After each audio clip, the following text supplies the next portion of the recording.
You are listening to Round Rock ISD football presented by Covert Ford. Now let's head to the field with Dave Carter. You are looking live at Dr. R.L. Peters Jr. Field, Dragon Stadium on the campus of Round Rock High School, where tonight it's the final regular season game for Round Rock ISD football presented by Covert Ford, matching up your Round Rock Dragons against the Vista Ridge Rangers. Hello, folks. Dave Carter joining you here again this week on the iHSFAN Webcast Network. So pleased to be joining you here again this week as we lead up to the final climactic week of so many scenarios of the playoffs. Joining us on the sidelines here in the booth, of course, Kmart here with us. How you doing, Kmart? Doing great, Dave. It's going to be a great evening for football here in Central Texas. The weather's finally cooperating, and we've got just a ton of action here in the Hill Country trying to sort out playoff positioning here the last week of the season. It's going to be a great night. It is going to be a great night, and folks, we'll definitely try to crosswalk you through all the scenarios that we've got here potentially for the playoffs tonight. But, I mean, it's a doozy. There are 4 teams that are going to be battling it out for 3 slots. Round Rock being in a pretty good position to get one of those slots. But after last week's game against Cedar Ridge, mind you, a struggling Cedar Ridge team, Round Rock seems to have found themselves on offense and absolutely had a running game going. Izzy Murphy at running back coming up from junior varsity was something special. Yeah, we said it last week. I'll say it again. Where has Izzy Murphy been all season? He came in last week and had just an outstanding game with 109 yards rushing and 4 touchdowns. I mean, add that on top of what we normally see from Mason Cochran, who himself had a really good week with 190 yards rushing. And, the Dragons found the rushing game last week and totally took it to Cedar Ridge. Let's see if they can duplicate it here tonight against Vista Ridge. Yeah, I agree with you, Kmart. I mean, the bottom line is Round Rock, in the games that they've struggled this year, it's been good defenses that have been able to key on Mason Cochran, and Cochran being, in so many of those instances, the only threat on offense. If you can shut him down, you can shut down that offense. I do think that Izzy Murphy adds something entirely different to this offense. We'll see if it holds true this week. Vista Ridge with a terrific defense, we know that. But last week they got absolutely whopped by who else? Vandegrift, who's done it to everybody, yeah. right? They were the latest victim of the Vandegrift Vipers. I mean, the Vista Ridge team went out to Monroe Stadium and that was a home game over Gupton. But still, nevertheless, they only managed 44 yards of offense against Vandegrift last week. And so every which way you can imagine, the Vandegrift Vipers shut down Vista Ridge. The bright side for Vista Ridge, for the Rangers, their defense did manage to put pressure on the quarterback, and they had 5 sacks last week against Deuce Adams. So that's something the Dragons will have to look for. The Vista Ridge defense is legit. They just couldn't stop Vandegrift last week as anybody. Nobody could this year. So that's nothing, unique. Yeah, and I agree with you. And again, Vandegrift is just they're on a different level, and they're clearly going to make a deep playoff run. I'd be shocked if they didn't. But Vista, again, Round Rock, Vista, Westwood, McNeil, they're all kind of the same team, strangely enough. Yeah. And so it's like a matter of who's going to impose their will and have the stronger game. And it's an important week for Round Rock, no question. I mean, they do have, and we'll go over it here in a few minutes after we take a commercial break, but most of the scenarios favor Round Rock getting into the playoffs, win or lose tonight. But it's important to get the win here against what is a good Vista Ridge team, to get into the playoffs and have some confidence walking into the playoffs that you may have some success after, what's been kind of a tough season for the Dragons. Yeah, they have a chance here to win, go finish the regular season on a high note, go in with a little bit of momentum, to go into the playoffs with some momentum. Now, of course, we know they're going to run into one of the, the top 2 teams in 25 6A and, down in Austin. And that's most likely going to be either Westlake or Lake Travis. So it's going to be a tough road next week for whoever comes out of this district. No question about it. Well, folks, we'll take our early, quick commercial break. When we come back, it'll be about 8 minutes before kickoff. We'll run through those playoff scenarios, get you the coin flip, and get you to the kickoff. Again, this is Round Rock ISD football presented by Covert Ford. I've always wanted an EV, but until I saw the sleek Ford Mach-E, I didn't know just how exhilarating it could be to drive one. The Mach-E is the perfect balance between power and utility. And with features like adaptive cruise control, in-dash entertainment screen, and lane monitoring, my daily commute to training is effortless. If you're looking to make the move to the Mach-E, visit Covert Ford in Austin, where you'll become part of the family. CovertFord.com. Bush's Chicken is a proud supporter of area schools, athletic programs, and booster clubs, with stores in Cedar Park, Round Rock, Georgetown, both North and South Austin, and our newest store serving Pflugerville and Hutto. Bush's serves the Texas standard in real hand-battered fried chicken and crispy tenders, tasty rolls, and that famous Bush's sweet tea. Bush's Chicken, proud supporter of area schools, athletic programs, and booster clubs. The Texas standard. Bush's Chicken. It's good, good, good.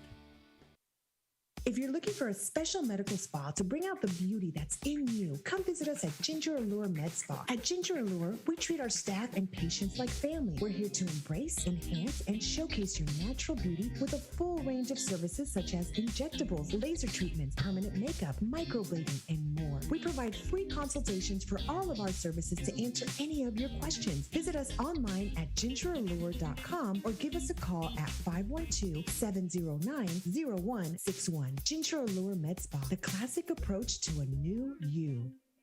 Are you looking for a little something extra to get your business noticed? At Ideal Signs, they specialize in custom signage and large format digital printing in a variety of media. Their in-house design department can work with you to create custom artwork to your specifications. They'll work with you to conceptualize, design, and produce any custom projects or idea that you might have. Call 512-930-7446 or visit signsforsports.com. Ideal Signs, family owned and operated since 1969. The Lodge Poker Club is a members-only card club offering a wide range of daily and tournament gameplay. In Round Rock, just off exit 251 on I-35, the Lodge now boasts the largest card room in Texas with 82 tables, comfortable chairs, and 40 75-inch TVs. The Lodge provides fully trained dealers and on-site security with state-of-the-art camera system to ensure the comfort and safety of our members. Open 24 hours a day. More information at thelodgepokerclub.com or call us at 512-614-4045.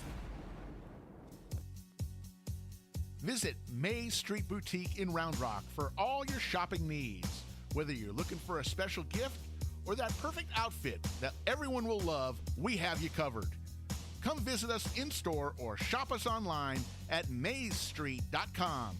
We appreciate your business and thank you for shopping local.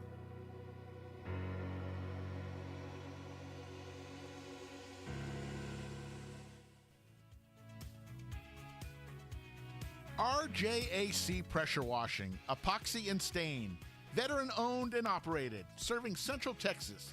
For the last 10 years, residential and commercial services available, here for all your decorative flooring needs.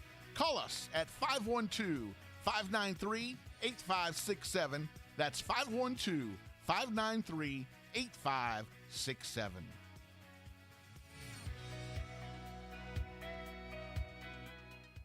There's nothing quite like Central Texas high school football. Beautiful day to play some football, boys. Under the lights. Join IHS fans Rick Epstein and Jeff Power each week as they shine the spotlight on area high school football teams, players, and coaches. If you like Austin area high school football, this is your show. We invite you to join us for an hour of fun. Let's talk some football. Good luck to you guys this year, and appreciate all you do for high school sports and the coverage you bring these kids. Tuesday nights at 8. Under the lights. Only on Talk 1370. Central Texas high school football fans, how cool would it be to watch up to 5 different area high school football games for free, all through your phone, computer, or smart TV, all with the click of a button? Subscribe to the iHSFAN webcast channel on YouTube. iHSFAN is the official broadcast provider for Round Rock ISD.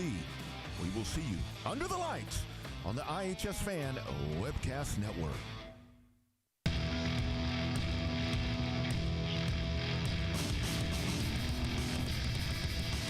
Back at Dragon Stadium about 8.5 minutes before kickoff with the Battle of Brushy Creek. Kmart, tell us about some of those playoff scenarios we may be facing tonight. Well, Dave, if you look at the schedule the standings for our district. Of course, Vandergrift Vipers, they're in the playoffs. They're going to be the number 1 seed for whichever division they happen to be in. It turns out, even though they're not one of the bigger schools, there's a chance they could make it as in the big school division. But they look at all these other teams that we could have a tie with as many as 4 teams tied after tonight with a 4-3 record. It could happen. So you start shaking all this out, you have to really start looking, and we found we had 10 scenarios we were looking at before. A good friend of the program, Bob Brinkman, actually came up with 16 different scenarios. And it turns out, as you were saying before the game, that Round Rock is looking at, they're in the playoffs in 14 of those 16 scenarios. So there's a couple of edge cases where they're out that takes several teams losing. And so the Round Rock, pretty much looking like they're going to be in. Really, it's going to come down to Vandergrift is in. Round Rock is most likely in. Then you have the Vista Ridge Rangers are maybe in, and then Westwood is maybe in. They sort of flip-flop depending on all these gymnastics that are going to go on here tonight around the district. And then for the 4th team, you have McNeil, who should be in if they win. So. Yeah, it's any of these 4 teams that are now basically fighting it out for 2nd and 3rd. If those teams win, they're in. No matter what their scenario in, each of those teams, if they happen to win, they will actually be in the playoffs. We actually have here, and I did not recognize it. We're going to take to Stadium Mike. There's Veterans Day recognition here. Veterans Day coming up next week. We'll take it to the Stadium Mike.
Well, that is actually a first in my recollection here at Dragon Stadium, but a terrific job by the Dragon Band Ensemble led by David Mobley, ROTC out on the field, having all the veterans stand when their actual military song is played. I think that's absolutely terrific. Love the recognition here, that small town feel in Round Rock. So Kmart, we kind of went over the scenarios. Again, any of these 4 teams, it's win and you're in, but Round Rock having probably the most favorable scenario if they don't win tonight, because a Vandergrift win tonight over Westwood will put Round Rock in the playoffs. As well, the Vista Ridge Rangers coming out on the field. This series record here between Round Rock and Vista Ridge, not very long, 7 games played previously. Round Rock winning 6 out of the 7. The only loss actually coming here at Dragon Stadium. The average score has been Round Rock 45, Vista Ridge 21. We don't think it'll be anything close to that this year in terms of high scoring. In fact, we expect somewhat of a low scoring ball game here, but Round Rock has been very successful. In the last 2 years, they've scored over 50 in each one of the games. So, we'll see what Round Rock can put out on the field, but a great opportunity here for them to really build on the momentum they had last week. And I think a lot of it comes down to, again, ball security, making sure they're not turning the ball over. It's those same plain, simple things that you do from the beginning of the season. Don't turn that ball over, limit your penalties, and you're probably going to be in pretty good shape in the ball game. Yeah, and last week was obviously the Dragons' best performance offensively, both in terms of yardage from scrimmage and in scoring. They had 48 points last week against Cedar Ridge, their best point total, eclipsing what they did against Manor about a month ago. But aside from those two games, the offense has really struggled. So we'll see what we get here. I'm with you that it looks like it's probably going to be a little bit lower scoring game with neither team really lighting it up much of the season. So maybe a defensive struggle. We'll see who gets a couple of scores up. This could be a really good battle between these two teams. No question about it. Looks like we're going to I'm trying to double check here to see up in we are looking, Evan's trying to point out to me that the Dragon team looks like they're about to come out on the field, waiting for the national anthem here.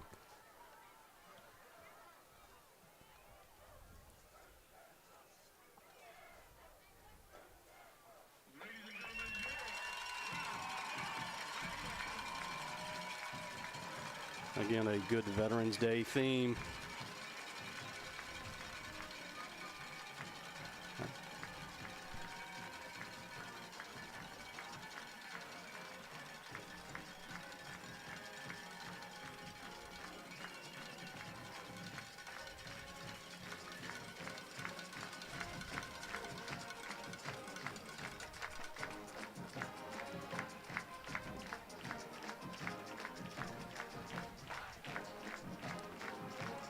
Referees are making their way out to midfield at the 50-yard line to get ready to conduct the coin toss. We'll go ahead and give you our officiating crew. They obviously have some current military service members out there as honorary captains, and that'll get announced in a moment. But your referee is Wayne Elliott. Umpire is Darren McDaniel. Head linesman Ralph Hadley. Line judge is Nick Foreman. Back judge Julian Alvarez. Field judge is Charles Colston. Side judge is Tanner King. On the clock up here in the booth is Richard Ray. 25-second clock is Gene Davenport. And on the chain gang, Adam Renteria, Timothy Hansen, and Laurie Adame. And with that, the Round Rock crew lining up on the sidelines, the national anthem coming, and we'll take you again to the stadium mic.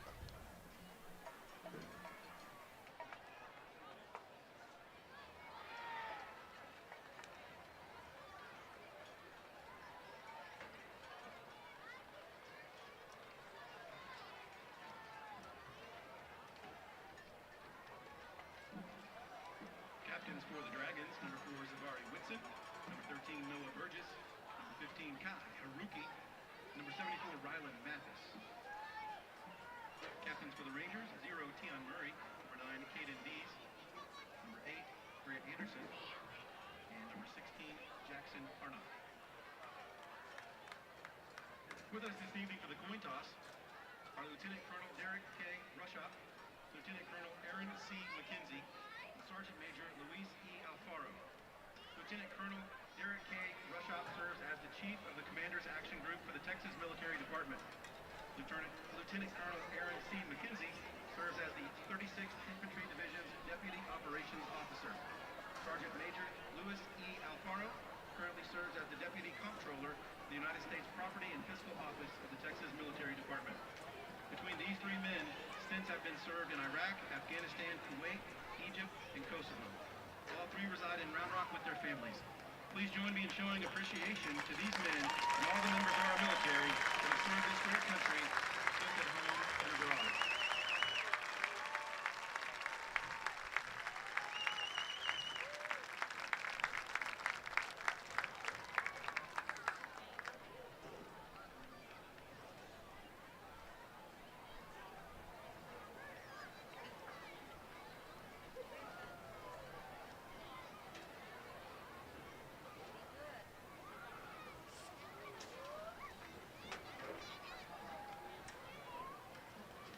Round Rock has won the toss and has opted for the second half. Mr. Ridge will receive the opening kick.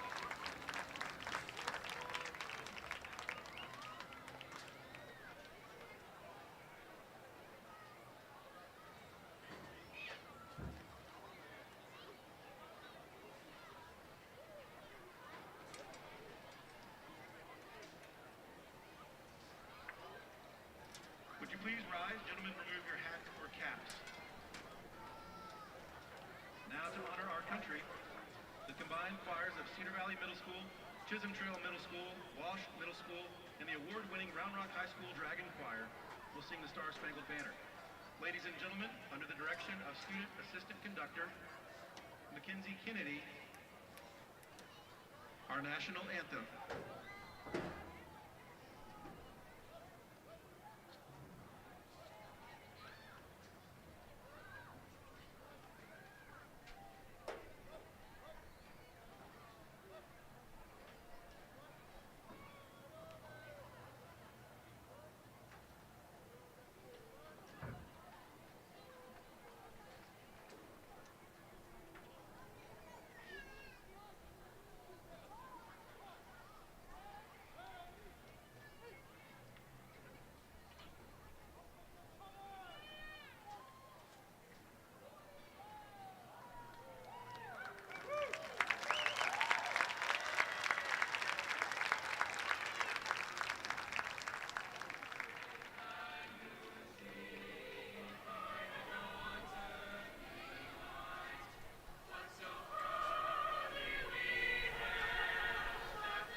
No better place to be than Dragon Stadium on a Friday night celebrating Veterans Day, and a terrific job by the Round Rock Dragon Choir and all of our ROTC members out on the field with the flag. That's, again, a first, and I've been coming to a lot of games here on a perfect celebration and honoring our veterans. Job well done, Round Rock High School. Well, folks, we'll tell you here as the ROTC is making their way off the field and we're getting ready for kickoff. As we always do, we've got that text line out there for you. That's 512-843-5205. Love to hear from you in Dragon Nation, and even our friends from Vista Ridge. We'd love to hear from you as well, but give us those shout-outs to your favorite football players, your favorite band members, drill team members, cheerleaders, you name it. We would love to hear from you, and we'll give those shout-outs here during the ball game. Does look like Vista Ridge's band may be a little bit delayed here getting here. Round Rock's band performed in San Antonio this afternoon at the Bands of America Super Regional Contest that involves about 75 bands from across the state. All of those bands hoping to make the finals of that competition tomorrow night. Round Rock High School did make the finals of the UIL State Championships earlier this week. An absolutely terrific accomplishment. Their second year in a row to do that. Hats off to the Dragon Band, David Mobley and crew. Terrific job. Also going to the Grand Nationals competition next week in Indianapolis to compete for the national championships, as they do so often, and best of luck to everybody in the Dragon Band program. Kmart, final thoughts here as we get ready for what should be a terrific tight ball game. Final thoughts, well, it's really going to come down to who can run the ball better, because neither one of these two teams are really lighting it up with their receivers. They're very similar offenses. They have a couple of receivers that catch a few balls and can put up 50, 60 yards in a week. But the Dragons and the Rangers, neither one really rack up a ton of passing yards. So who can put up the most rushing yards quickest and get an early lead and put pressure on the other team and make them start having to pass the ball? Really little old school football. It's the old, we talk about it often, it's button up. You get yourself buttoned up. Don't make those mistakes. Don't get those turnovers. And keep the ball to yourself and try and grind it out, and that's a good formula for winning. Well, here we go, folks. So glad you're here joining us once again this week. Kai Haruki back to do the kickoff duties. Kick is away. And just going out of bounds right before getting into the end zone, that will be a procedure penalty, and Vista Ridge will take over at the 30-yard line. An auspicious beginning for the Dragons. Hopefully not. First one in, and we get it off, and that's a shout-out to Noah Cockerham. Number 10, Round Rock Dragons. That's from Grammy and Pops in early Texas. And Vista Ridge electing for the re-kick. Rare indeed, but they want the chance to return the ball. Interesting. I imagine Coach Moore will take that bargain. It's a bold strategy, Cotton. We'll see how it turns out for him. Excellent work.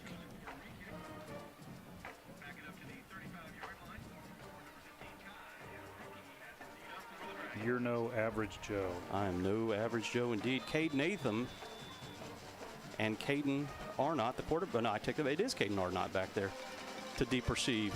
Number 7. Kick is away again, high and good and deep, and into the end zone, so it didn't pay off for them. So they take the ball at the 25 instead of the 30. First down for the Rangers.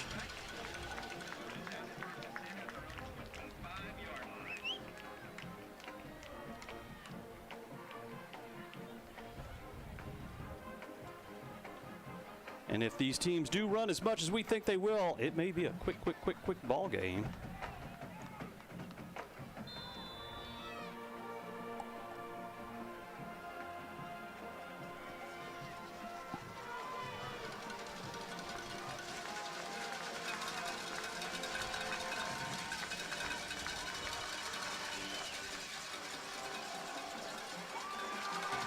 Nice job by the Dragons gobbling it up for no gain. 2nd and 10. And there you go, possibly a harbinger of what's to come. Handoff right off the bat.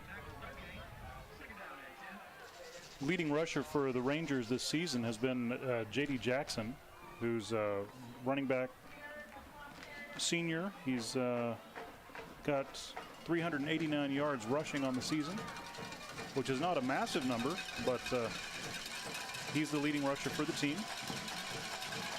Grant Anderson setting up at quarterback, rolling out to the left side after getting pressured, and all the way to the perimeter and taken out after a very short gain. It will be 3rd down and looks to be 7.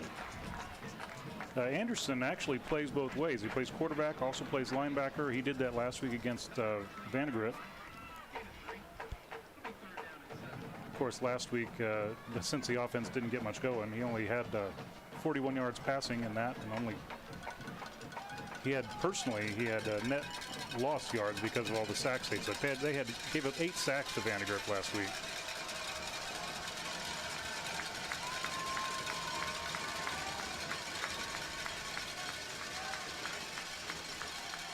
Pressure coming and breaking out of it is Anderson trying to get upfield to get the first down. He does, past the 35-40, all the way into Round Rock territory, and they still don't have him down. A terrific run by Anderson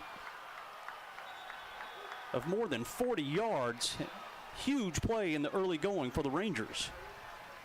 He got ahead of steam, and just no one was willing to get in the way and stop him. It was his one attempt to get him on the sideline here. He just lowered his helmet and ran right into the defender and just kept right on going. Now, actually, technically, according to the spirit of the targeting rule, he targeted someone, right? He targeted that defender. He sure as heck did, but that's not the way they call it. That's a 51-yard run here in the early going, and a first down for Vista Ridge.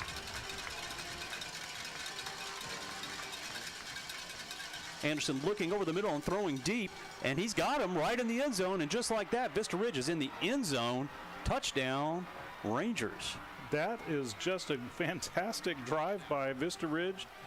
Anderson put it together with the big run and then the nice pass. They did a great job of mixing that up. So they've already they've put up more offense than they did all last week. More rushing yards, more passing yards, the whole banana. They obviously have a fire under them and a good play call there on the script.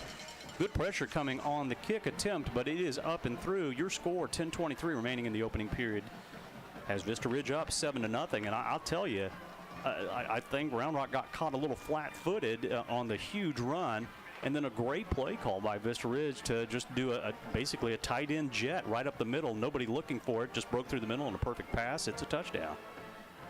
It was well executed, absolutely. The And on the big running play by Anderson, he got around the right end of the offensive line, and there was not a defender immediately there, and then he just did a good job of running to open space. Indeed. A couple of shout-outs. Here's his last shout-out. It's a shout-out to Isaiah Young, number 9, and Xavier Nieto, number 41, for Round Rock. Great season. Love those guys. Thank you for that shout-out text. And one more saying a great tribute to our military. Coach Moore, go Rock, your 2023 Dragon players. All right, well, inauspicious indeed for Round Rock on the start, but we'll see if they can get it fixed.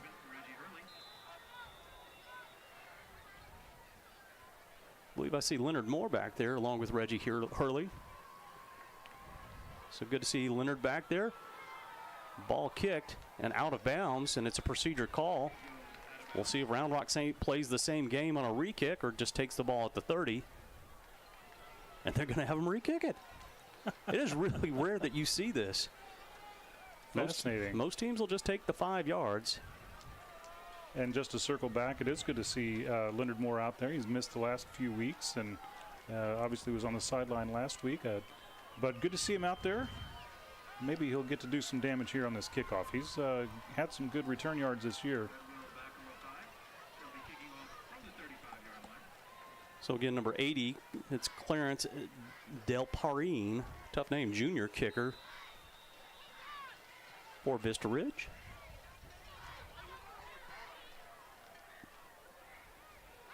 Taken by the up back. It looks like the Moose getting outside the 30-yard line and then whirled around.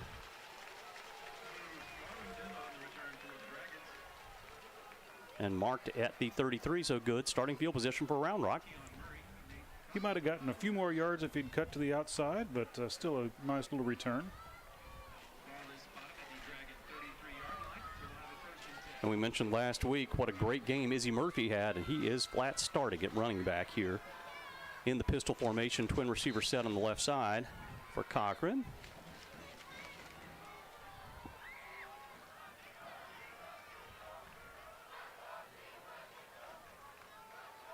Ball going to Murphy up the right side, and he's got 12 yards, 13 yards right out of the gate, and looking every bit as effective as he did last week, and Round Rock is going to go tempo. Twin receivers to the right side. Cochran keeping the ball up the middle right and getting into Vista Ridge territory on the second play. That's a gain of 6. It'll be 2nd and 4. And we may be looking at the Dragons' bread and butter there tonight between Murphy and Cochran. Murphy does a really good job of getting to the hole quick. He has a good power as he gets through there. He doesn't let that first contact bring him down. Twin receiver set both sides, empty backfield.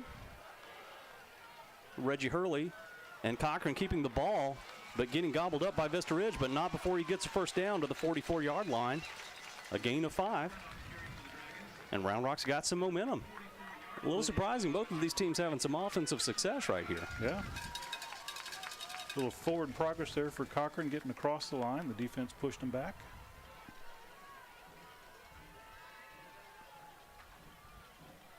But yeah, these sort of play calls can get the clock moving in a hurry. Lots of running plays. Empty backfield again for Mason Cochran. Triple receiver set on the left side.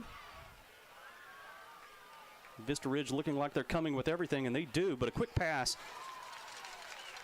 And it's caught by number 2, Hayden Nath. A gain of about 6, 2nd and 4. That's one thing that the Dragons have not done a whole lot of on offense is get the ball out to the receiver quickly. And they did that there for Nath. Well, you're not kidding. And quickness is everything in these games. Ball kept by Mason Cochran up the left side and getting down to the 34, 33-yard line. He just grinds for 3 extra yards every time he has the ball. First down for the Dragons. Yeah, he really kept his feet moving well. He had one guy on his feet, but he dragged him. As he was falling toward the ground, he took a pretty big hit, but he bounced right up.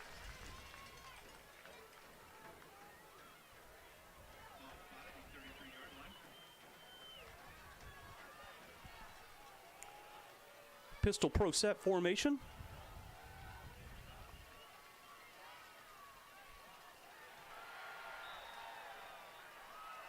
Ball kept by Mason Cochran, kind of hard to tell, but is a big loss on the play. Good pursuit by Vista Ridge. Just a loss of 5 or 6 back to the 39-yard line. It'll be 2nd and long. Tackled by number 9, Caden Dees, defensive lineman who is committed to Air Force. So clearly he's an athlete, and he's got brains to go with it. Pistol formation once again. Cochran rolling out right side on a pitch play, keeping the ball and hit after just a short gainer, but then he gets all the way up towards the original line of scrimmage. I don't know how he does that. He's a pinball, and it will make it 3rd down and looks to be 11.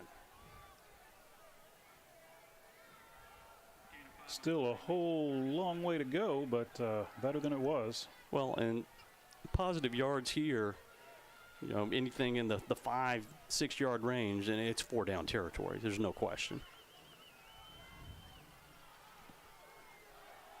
6:56 remaining here in the opening period. Twin receiver set on the left side.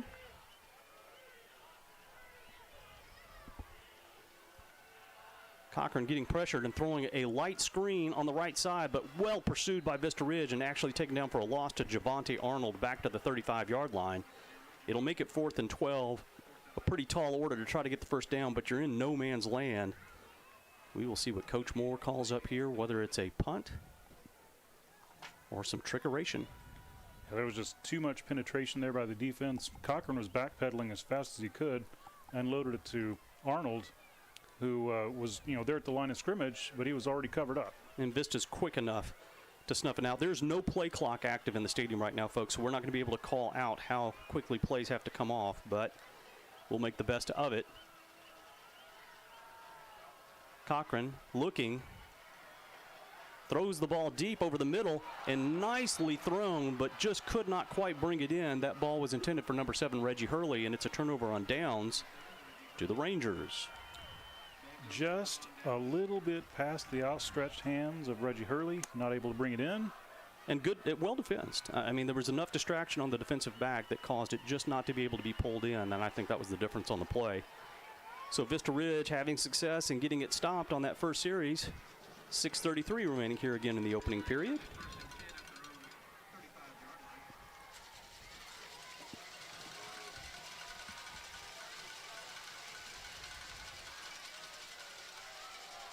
Handoff up the left side, and good penetration up the left sideline, all the way into Round Rock territory quickly for a first down. Ball marked at the 48-yard line, and the Rangers have something going again. Big run by J.D. Jackson, forced out of bounds by Aiden Walker on the far sideline, but wow, that was, Vista Ridge has it moving right now.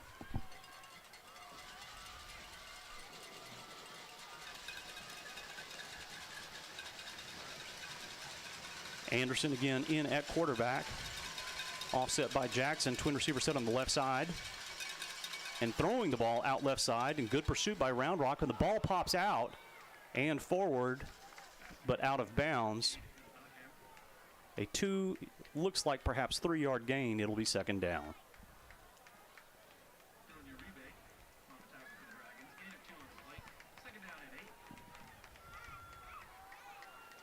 Important possession right here for this Round Rock defense to get a stop and not give up any more points halfway through the quarter. Twin receiver set on the right side, pistol formation. Anderson looking out left, and good pressure coming, but throws the ball well over the intended receiver out of bounds, and it will be 3rd and 8. Justin Lee running after Anderson, almost got to him there as he was letting the ball go.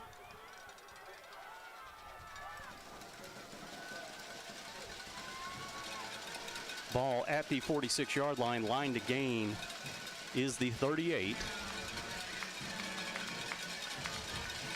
Dragon Band with a little Jaws music there. I like that. They're enjoying 3rd down. Twin receiver stack set both sides. Anderson looking out left for a wheel route, but getting pressured, breaks through the pressure, then throws the ball, but a little too high for his intended receiver. That was number 4, Caden Athman, and it is incomplete. 4th down. The Rangers will have to punt.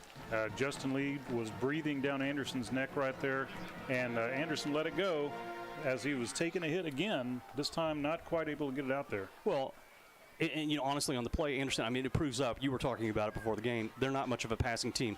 The pass was there. A good controlled quarterback, even on the run, can probably put that in there, but he just slung it a little too hard. Incomplete. Leonard Moore back deep to receive the punt. A little bit of a line drive, and it wobbles down inside the 1 to the end zone. Touchback. Round Rock takes over at the 20. For a split second, I thought he was going to field that punt. Whew. Oh, my goodness. Like, don't do it.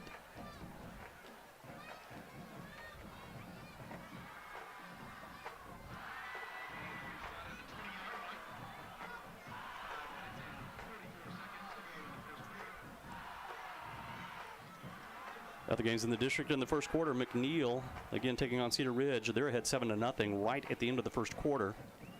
Vandegrift, just under 10 minutes, up 3-0 over Westwood. And Manor up on Stony Point, 7-0. Cochran keeping the ball after kind of on a little bit of a flub on that zone read, but still getting yards up to the 24-yard line. Gain of 4, it'll be 2nd and 6. He did a really good job of keeping his balance and keeping his feet moving forward when he sort of tripped up there. Just put one hand down, but didn't get that elbow or knee down. Got an extra couple of yards. Full house backfield and twin receiver set on the right side.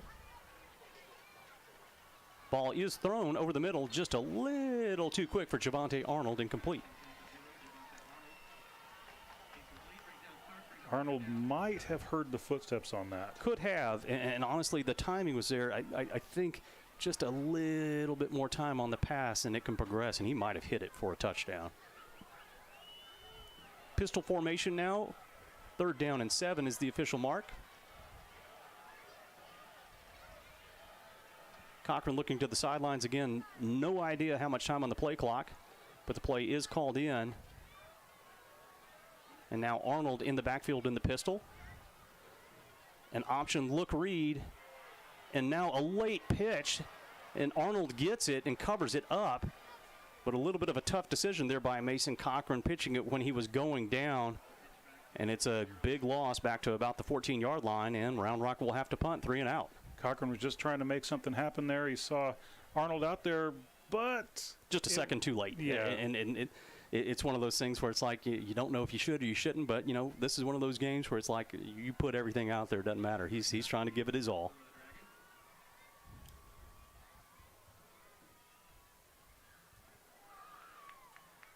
Good punt, taken at the 45-yard line and wrapped up nicely by the Dragons for a very short gain to the 47, but terrific field position for Vista Ridge. 4:21 remaining here in the opening period. Good return by Caden Affman, number 4 for the Rangers.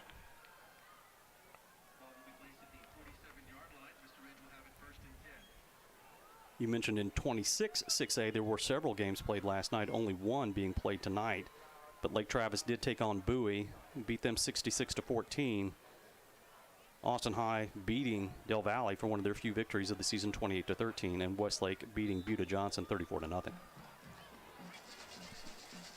So pistol formation here for Vista Ridge, twin receivers left side. Ball is handed off and coming up the right side with some room, and then stopped after about a 5 to 6 yard gain. It will be 2nd down and 4. Nice stop by Hank Oppel there, number 14 for the Dragon defense, bringing down Jackson. But it was a good run by Jackson, picking up that about 6 yards, 6, 7. Jackson's a big kid. He is. He really presents well, as does Anderson. He's obviously a very big kid. Good run up the middle by Vista Ridge, getting the first down to the 40. You know, when Anderson is not busy playing both ways on the football team, he also plays baseball for the Rangers, third baseman and a pitcher. So a little bit of a do-it-all for the Rangers, making it work so far here tonight. Not that Rangers baseball team, though. Different Rangers. Correct. The more important Rangers for the MLB won their game and the series this week. Go Rangers. Anderson looking out left side, and good pressure coming from Round Rock, and they have it bottled up for a 6-yard loss. And now marked as a 5-yard loss back to the 45. It'll be 2nd and 15. Just like the Dragons drew it up, I'll meet you at the quarterback. Meet you at the quarterback. Justin Lee was one of the two back there. I didn't catch the other number.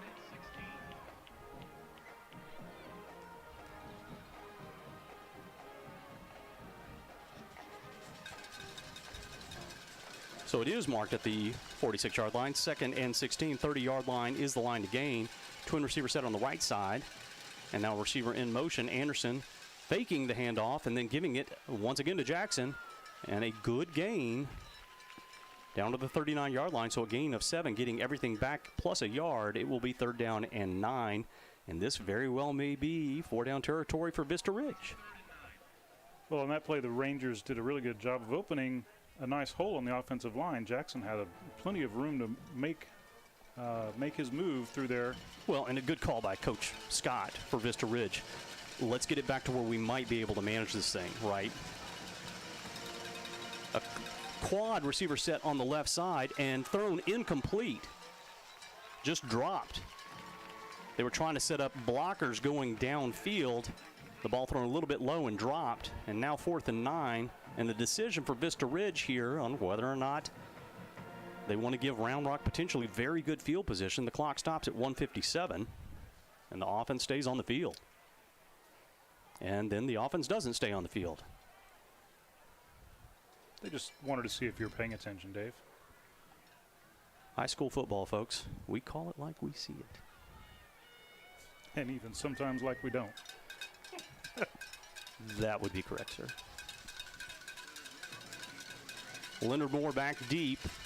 Again, no play clock, so no idea on the time in terms of delay of game. And it's a short snap, and they're throwing the ball deep to a wide-open receiver on the right side. A terrific job. Leonard Moore gets him down inside the red zone, inside the 15. Total trickeration. Vista Ridge desperately wanting to get the win here, and Round Rock not prepared for it, and well-designed special teams play. Yeah, excellent. Had caught us all napping, to be sure. That was number 9, Caden Dees. We called his number out earlier on defense, but he was in there on the punt return on the punt team, and no one was covering him. No one expected him to be catching the ball. They snap to the short back, then he goes with an option look to the left, and then the tight end breaks out to the right side, wide, wide, wide open. Very well designed. We may have a replay on that after a little bit with not our favorite Round Rock play, but a terrific play nonetheless. So Vista Ridge, again, marked at the 11-yard line. 1st and 10. Anderson rolling out to the right side, looking to pass the ball and getting pressured and taken down for what looks like a loss on the play, marking it to the 12. It is a loss, 2nd and 11. A little bit of a coverage sack there for the Dragons. Anderson rolling out to his right. Couldn't find a receiver. Dylan Rebate chased him down along the sideline. Well, as much as I like that special teams play by Vista Ridge, I don't like the pass to the short side with a team that doesn't pass the ball very well. Round Rock will take it, and we will too. 1:05 remaining here in the opening period.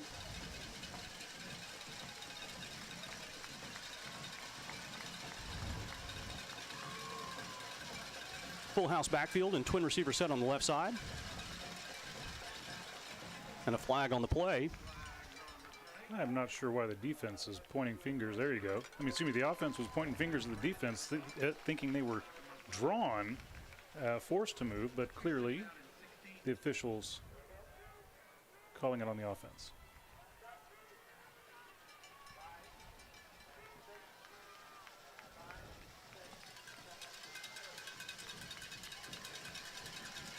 So the ball marked back to the 17-yard line. It is 2nd down and 16. Twin receiver set again to the left side. Same formation for Vista Ridge. And Anderson looking up the middle and running and getting some serious yardage and just bullying his way all the way to the 5-yard line. Vista Ridge fortunate not to be called for a hold right in the middle of the line, tugging at a jersey. That sets things up as 3rd down now and appears to be 4 yards. Another excellent run by Anderson. On the season before tonight, he only had 260 yards rushing, averaging a little bit less than 30 yards a game. But he's really running crazy tonight. Would not be shocked to see the exact same play call right here.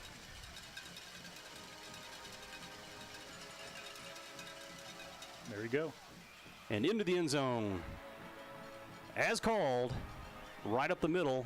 They found a weak spot in that line, and Vista Ridge now up 2 scores at 13-0 with the extra point to come. 22 seconds remaining here in the opening period. That was just a well-executed drive from beginning to end for the Rangers offense. Text in for good old number 8, Justin Lee. Let's go, Dragons. Thank you for the text. Dragons are going to have to pick it up. Good pressure once again by special teams, but the kick up and true. Your score 14-0. Vista Ridge leading the Round Rock Dragons. We'll have to roll that replay on that special teams play. That is going to just drive Cody more nuts on having something like that happen. Just a tough play, but they ran the special teams out late, and they took their time on it. And you'll watch, and you probably saw it on the actual broadcast. Perfectly designed. You look in that line, and the tight end set back will break right through on the right side as they fake the option coming left, and nobody covers him. Just a terrifically designed play, and that's what you have to do in these types of games. You're only going to run that kind of play maybe once a season. Well, you hadn't run it yet. Well, and actually the Dragons caught a little bit of a break in that their return man is Leonard Moore, who happened to, he had to run up and tackle the defender, and it didn't change the outcome of the drive, but, that could easily have gone for a score on that play.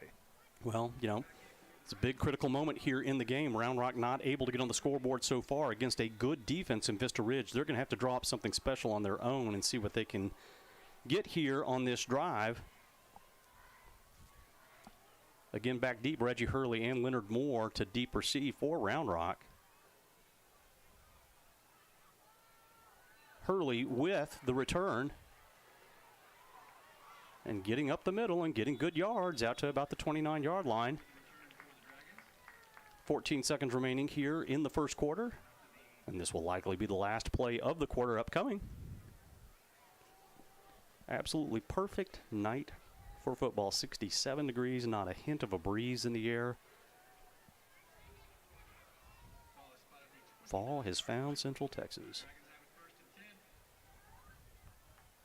As soon as you say that, it's going to take it away. It's going to be 100 degrees tomorrow. Oh, you're right. We've already had false winter. Third summer is coming soon. Twin receiver set on the right side. Mason Cochran on a little bit of a delayed run, and Vista Ridge bottling it up, but then not bottling it up, getting out to the 34, 35-yard line. So a gain of 6. That's the last play with 3-2-1 coming off of the clock.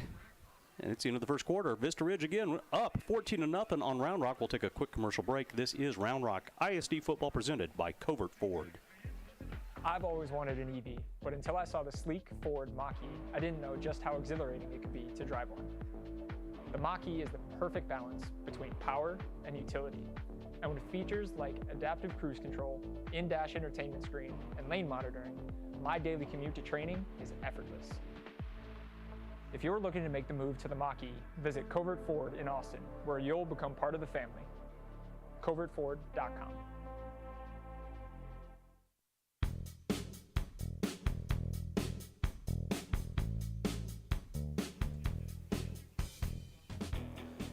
Back at Dragon Stadium here to start the second quarter. Round Rock with the ball at the 35-yard line, 2nd down and 4. Update. I was going to just real quick as we get ready for the teams to come out on the field here for the beginning of the second half. We're starting to see some of the dads move down the stands.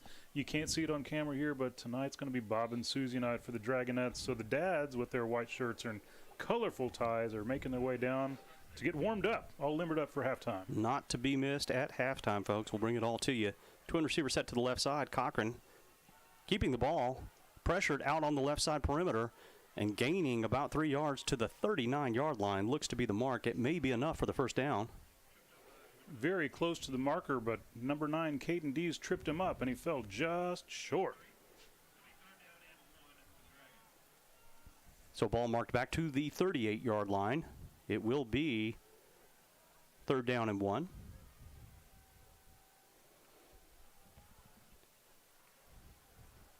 Round Rock with a quick setup. Full house backfield. Cochran keeping the ball up the right side middle and all the way out beyond the 45-yard line to the 46, now 47. First down, Dragons. Cochran just cutting up field. Quick decision on a design draw play for him. Nice shout out here. Says, hey, shout out to Luke Miller. Here to watch you in person this time. Much love from Coach Gumby. Thank you, Coach Gumby in the stands. Twin receiver set left side. Ball handed off to Murphy for, I believe, his second carry. Gets about 4 yards. It'll be second down and 6. I am absolutely dying to know if Coach Gumby has a Coach Pokey. I mean, are they a pair? It's got to be. I'm looking in the stands. I don't see Gumby out there. Who knew?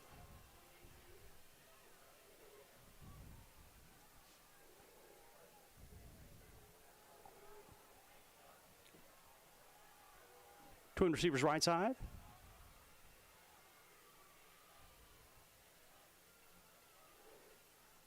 Murphy with the ball left side and getting down to about the 46-45-yard line.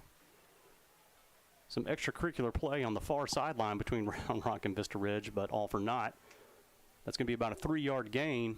It'll be third down and 3. Tackled by number 17, the defensive back Ty Dushwaket.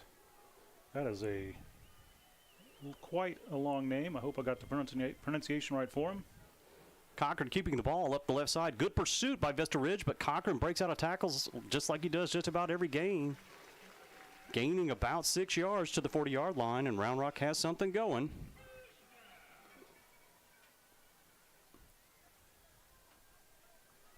I definitely think that's the formula they're going to have to stick with. Just keep grinding away, picking up those yards. They might be able to sprinkle in a pass play or two. They've tried a couple, not been able to connect so far.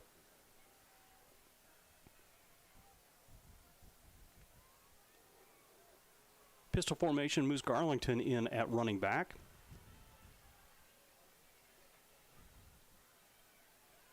Moose gets the ball, but Vista Ridge gets him at least 3 yards behind the line of scrimmage. A good play by the Vista Ridge defensive line on the penetration, second down and 13. Nate Cochran, the defensive lineman for the Rangers, bringing down Nath there.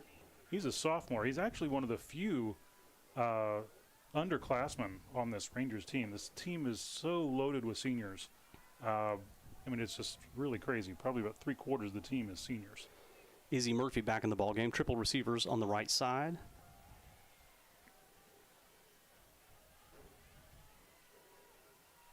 Cochran rolling out right side and throwing the ball. It's complete to number 21 to the 35-yard line. That was Joaquin Maldonado. So a good gain of about 8 yards. That makes it third down and 5, a manageable distance at 8:20 remaining here in the second quarter. Good to see Maldonado getting involved here early in this game. He's had a couple of good games for the Dragons.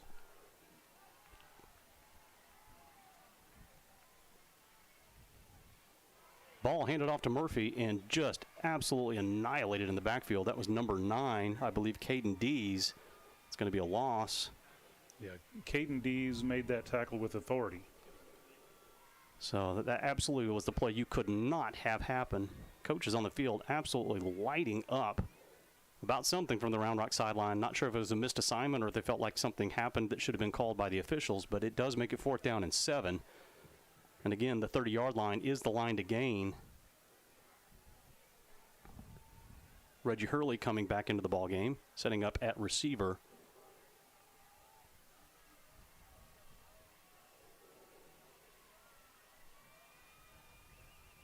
Play call now in, and now looks like Cochran setting back to punt the ball potentially, and he does. A little bit of a wobbler, but it looks like it will wobble into the end zone in all likelihood. They stopped it. It did not. Oh, my goodness, very close.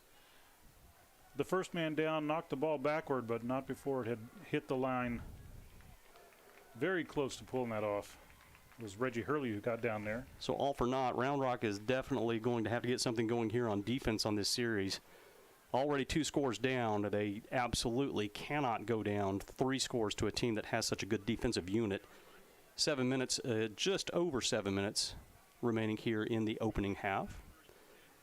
We'll put our text line back up here in just a moment, but love to hear from you folks throughout the ball game and Dragon Nation around the country.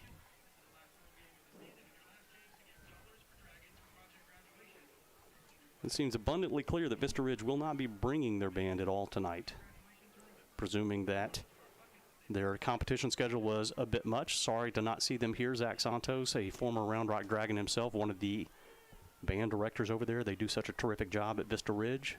Always proud of those kids and what they do. And again, a lot of these kids know each other. We have a neighborhood over in Cedar Park that intersects Round Rock High School kids and Vista Ridge kids, so a lot of these kids know each other. Well, the ball was stopped down at the 1-yard line. We did see one of the officials mark it as it was a touchback, but it absolutely did get marked. So that starting field position was at the 2-yard line. Looks like a very short to no gain, second down. And so we'll see how aggressive the Dragons choose to be on defense, try to flip the field a little bit and make an opportunity for themselves to do something here just before halftime. But first, they've got to get through this possession. I'm telling you, I swear I saw the umpire wave his hand up and down, but they must have reconsidered. I'm not sure who overrules the umpire in that situation, but that's clearly the initial signal was the touchback. Ball kept by Anderson, gain out to about the 5-yard line.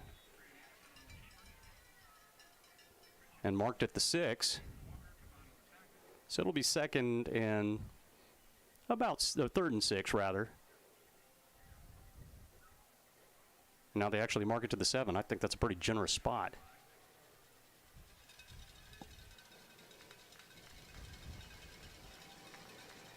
Round Rock desperately needing to get the stop here halfway through the second quarter. And I have to think again, why wouldn't you go with the quarterback run? It's been working well, even on delays. They've got to spot him up and they've got to spy him. Running out to the perimeter and getting out to the side, but absolutely gobbled up and not going to get the first down. A good job by Round Rock understanding what they've got to do on that play. And it will be fourth down, Vista Ridge having to punt. Dragons absolutely put a spy on Grant Anderson there, the quarterback, and he was not able to get the first down. I want to give credit to Justin Lee, who was part of that tackle, but as was about 5 other defenders. So I don't want to shortchange anyone, but Lee was the one who had him wrapped up there at the end. To me, for Round Rock, that's the game now. You've got to stop the quarterback run at this point if you're going to stay in the ballgame. So Leonard Moore setting up at about the 42-yard line. The punt will come from the end zone. Round Rock likely coming with as much pressure as they can, and they do, but don't get to it. Leonard Moore calls for a fair catch and takes it from his knees, but inside the 40-yard line and marked at the 37. So Round Rock with a terrific field position, no damage done on that last series, and an opportunity to get some points on the board. Looks like Leonard Moore was talking to one of the officials as he was walking off the field, trying to ask the question, hey, man, I got sort of hit while I was on my knees there. Well, you also, if you call a fair catch, you have to be given an adequate amount of distance to catch the ball. It's not the halo rule, but it's kind of like that. He's probably begging that the guy was too close to him, but he did get the ball and get it down. You know, based on what I saw on the camera, it kind of looked like one of those things that if he hadn't caught that ball and it got away from him, catch interference probably would have been called, but with the completion, officials staying out of it. Twin receivers set on the right side. Javante Arnold in the pistol now. Arnold gets the ball, coming up the right side, bouncing off a couple of defenders, but not much else. A gain of 1. It'll be 2nd and 9. Not much room to move on that play. The defense clogged up all the lanes. Clock rolling at 4:30 remaining here in the opening half. Round Rock does get the second half kick. Javante Arnold offset left of Cochran. And Javante Arnold gets it up the right side. He's got speed inside the 30-yard line. They'll mark him at about the 28, it appears. Excellent work by Arnold there, getting around the right side, turning up field, picking up quick yards. And it is 3rd and 1. They're going tempo. Cochran keeps the ball this time, gets up the right side middle, down to the 20-yard line. And the mark is at the 21, 1st and 10 for the Dragons, just under 4 minutes. Dragons have something going here, and trying to put together enough of a possession, enough of a drive to get some points. Text in, Gib Granger's grandparents watching again from Georgetown. They say, great start, Round Rock. Well, we'd like to see a little better start here and get them on the board and make this a one-score game, perhaps going into the half.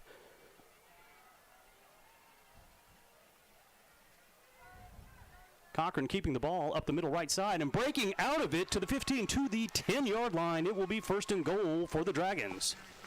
Number 4, Cade Nathman, defensive back for the Rangers, really saved that. There is a penalty flag on the field.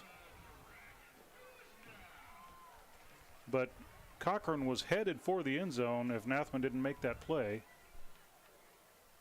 Well, looks like it's going to go against the Dragons, or I see some frustration by Reggie Hurley. Unsportsmanlike conduct called on Round Rock. Good heavens. From the position on the field, it looks like it was probably one of the young men blocking on the far side of the line, and that was so far away from the play. Had nothing to do with the play. Yeah, my goodness. And I mean, you just can't do that. I don't know what it was. We don't know who the player was. But that is the kind of thing that will absolutely sink you, and that's a price between winning and losing in tight contests like this. So hopefully Round Rock can pull it together. That is a first down. Looks like it was a post. And the chain gang on the sideline does not know what to do here. First and goal from the... Yeah, so they marked it as first and 10. It is first and 10 because it was post...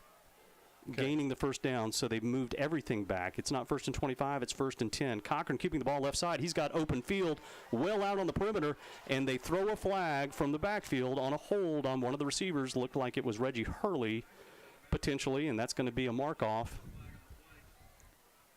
Yeah, I was a little bit astounded by that because I was watching Mark Haramuru block out there, and he was doing a really good job keeping his man in front of him, not holding.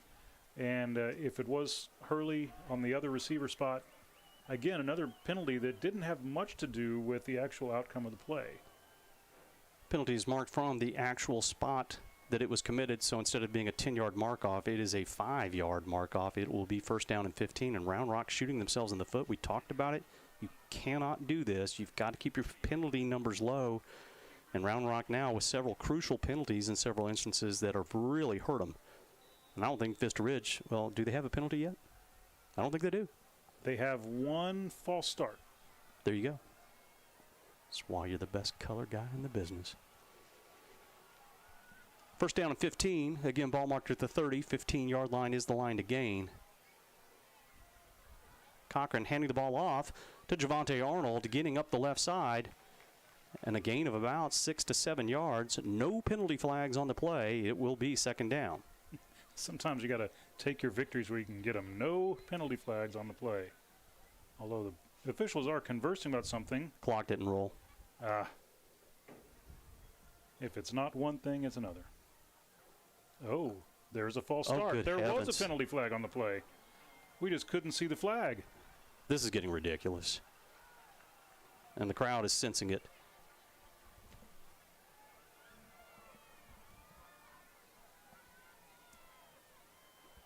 This, my goodness, this would really take the wind out of their sails. If it was a false start, they would have blown it dead. It was an illegal formation, is what they're saying. So it was probably a receiver not up on the line. They've just got to get buttoned up, and they're not right now. It's ridiculous.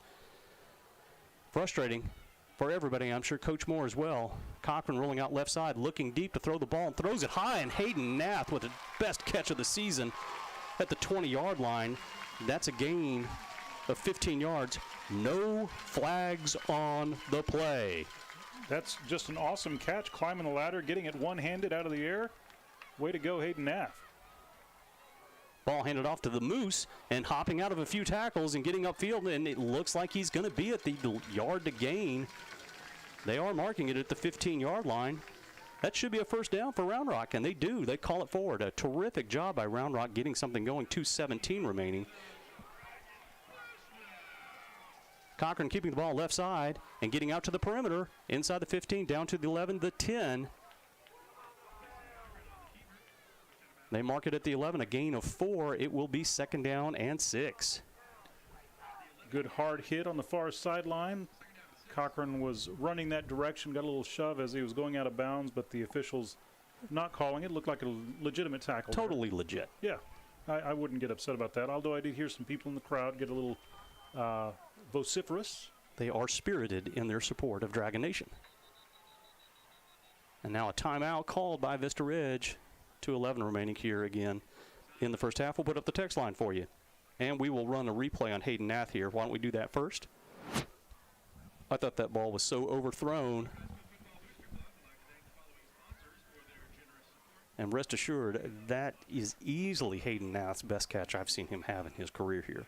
It was an outstanding catch. He had one taken away a couple of weeks ago that would have gone for a touchdown, but this was just out of sight. He's set up on the left side perimeter. You see him come right over on the post, and just a one-hander bringing it back in. That's a scary catch to make if you're a receiver also, because you know you might get absolutely popped. So good job by Hayden controlling it, bringing it down in a critical moment for the Dragons. And partner, if they do get this thing back to 14-7, but I feel pretty good about where they are, as much as they've had the momentum completely against them here in this opening half. If they can just clean up a few things, they could stay right in this and make a ball game of it. They definitely have a chance to get it closer, make it a little bit more competitive here at halftime.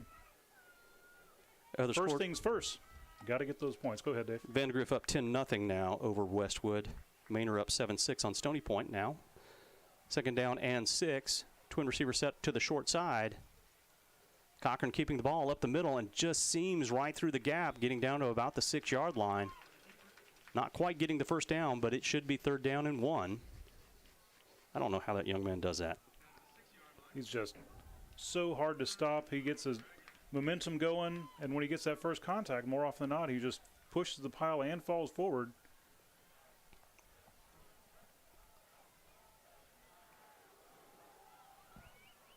Third down and 1 is absolutely the mark. Cochran keeping the ball up the right side, down to the 3, perhaps the 2-yard line, but it will be first and goal for the Dragons. Excellent work by the offensive line, opening the hole for Cochran and keeping the pile moving. Clock rolling at 1:26.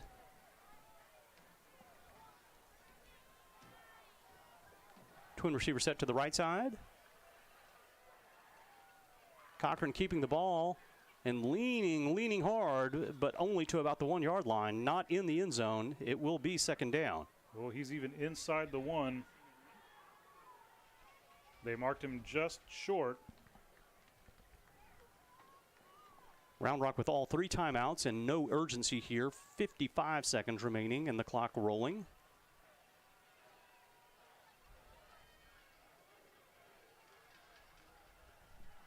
Moose Garlington in at running back, offset right of Mason, and twin receiver set on the right side. Ball is given to the Moose, and the Moose is in the end zone. Touchdown, Dragons. The Moose is loose, getting a touchdown for Round Rock. Touchdown coming. Oh, that touchdown comes with 34 seconds left. Yeah, 34 seconds left, and the Dragons able to overcome the foibles of the penalties there. Foibles. And put some points on the board here with 34 seconds left after the extra point. Play a little bit of defense, and we have a close ball game. Kai Haruki with the extra point. Your new score is the Vista Ridge Rangers 14 and Round Rock 7. Folks, I bet you didn't expect you were going to hear the word foibles tonight. And you don't have to pay extra for that either. Yeah, that's bonus vocabulary. Just like vociferous earlier. We'll see how many more we can work in. Vociferous. Well, once again, on that text line, we'll put it up here for you in a moment. It's 512-843-5205. Would love to hear your shout-outs. It does, I believe, the junior varsity may be doing their show. I'm not quite sure. A bunch of them out there. It may be varsity putting on their show this evening for Round Rock. But it's pretty clear that Vista Ridge and their Rangerettes will be out doing their drill team performance for us. And then, of course, the Dragonettes, Dragon Band. We'll bring it all to you here at halftime and then get you some halftime statistics courtesy of one Bob Brinkman. Good news is Round Rock right here has gotten some things righted. Got to feel okay about where they are despite the mistakes, and especially that first opening series where they just basically just got pushed into the end zone. Get the second half kickoff. You can get this thing back to 14-14. It's a new ball game.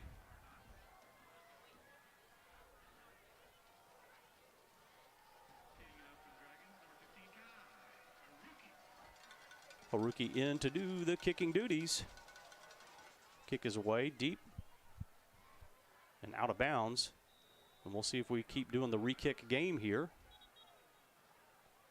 And they will. You know, it's funny. I almost said it. If we can keep the ball inbounds in the kickoff, and I chose to keep my mouth shut. I didn't want to jinx it, but it happened anyway.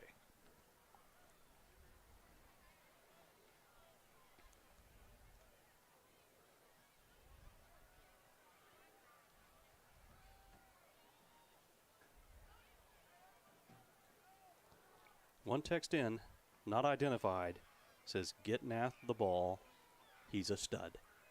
I don't disagree with you. He was certainly a stud on that one play. Love to see Hayden Nath make the big plays. A great fighter. Yeah, he's a great ball player. Gibson Granger now doing the kick duties. Hayden, I'm sorry, Kai Haruki getting pulled to the sideline. It's got to be a first.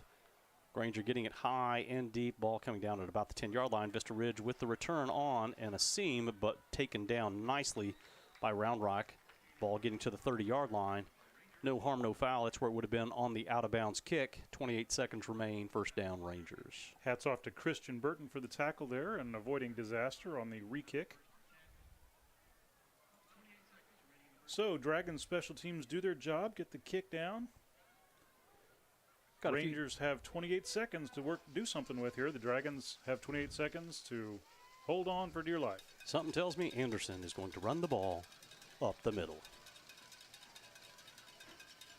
And he's not looking deep to throw the ball down the right side seam and overthrown. And very fortunate for Vista Ridge, that ball could have easily been intercepted on the overthrow, looking for a cheap score potentially there, but incomplete. A couple more texts in here. One says, proud of you, Amy. Love Tracy. Not sure who Amy is, not sure who Tracy is, but thank you for that. We appreciate it. Let's go, Mason. That's from Uncle Justin and Nixon. Got a shout out to Dragonette Elaine McDonald, and that's from Nani and Granddaddy. And one more, let's go Round Rock. That's a shout out to my boy Griffin Donnelly. Thank you for the text. Always love to hear from y'all. Let us know who you are, where you're from. We'll give that to everybody as well. 23 seconds remaining, 2nd and 10. And a quick pass, taken down right at the 36-yard line. That's a gain of 6. Timeout called by Vista Ridge. That's their second timeout. Not sure exactly what Vista Ridge is doing here. Again, they're not known for passing, and I don't think there's any hope unless there's a busted play, which can happen. But, I mean, at the same time, a pick six can happen just as easily to you also with a team that's not very strong at passing the ball. Well, strange things have happened both ways. Could happen either way, but perhaps the Rangers thinking that as long as they've got the ball, they might want to try to get an extra score while they can, because I don't think they really want to be in a dogfight coming down to the wire. Absolutely agree.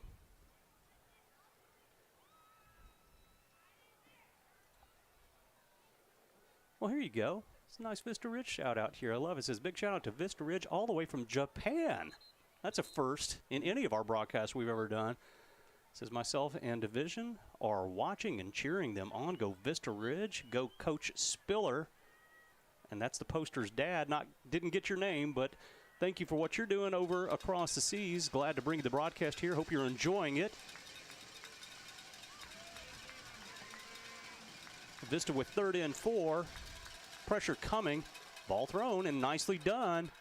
Almost looked like it was going to be a hook and ladder, and I guarantee you it was. Ball comes out. Round Rock has it, and the ball comes out again. Round Rock does have the ball. 6 seconds remaining. That was 100% a hook and ladder coming up the sideline, and Round Rock surrounded it well enough that they could not get it to the receiver on the pitch play. I love the creativity by Vista trying to get something, but now you've got a situation. Round Rock has the ball at the 40-yard line. It's awfully long distance. Kai Haruki can't make it. I don't believe he could make it from 58 yards. He's got a strong leg, but I think his career long is 45. This could very well be Round Rock with all of their timeouts. They might go for a quick slant pass and see if they can't get something close to a 50-yarder. Nothing to lose. A shout out here for Coach Parker, wide receiver coach for the Dragons. and my two favorite Friday night commentators. Good heavens, thank you for that. That's from Eddie and Lakeway. So again, it was a pistol set. Now it's a triangle formation on the right side. Cochran looking to the right side, not seeing what he wants, breaks back to the left side, has open space, but he certainly doesn't have enough room to get where he needs to. Throws the ball short, incomplete, and that's your half right there. It's been an entertaining one, if nothing else. We're going to take a quick break here along with everybody and then bring you those halftime festivities here in just a moment. Your score here at halftime is Vista Ridge 14, Round Rock 7. This is Round Rock ISD football presented by Covert Ford. I've always wanted an EV, but until I saw the sleek Ford Mach-E, I didn't know just how exhilarating it could be to drive one. The Mach-E is the perfect balance between power and utility. And with features like adaptive cruise control, in-dash entertainment screen, and lane monitoring, my daily commute to training is effortless. If you're looking to make the move to the Mach-E, visit Covert Ford in Austin, where you'll become part of the family. CovertFord.com.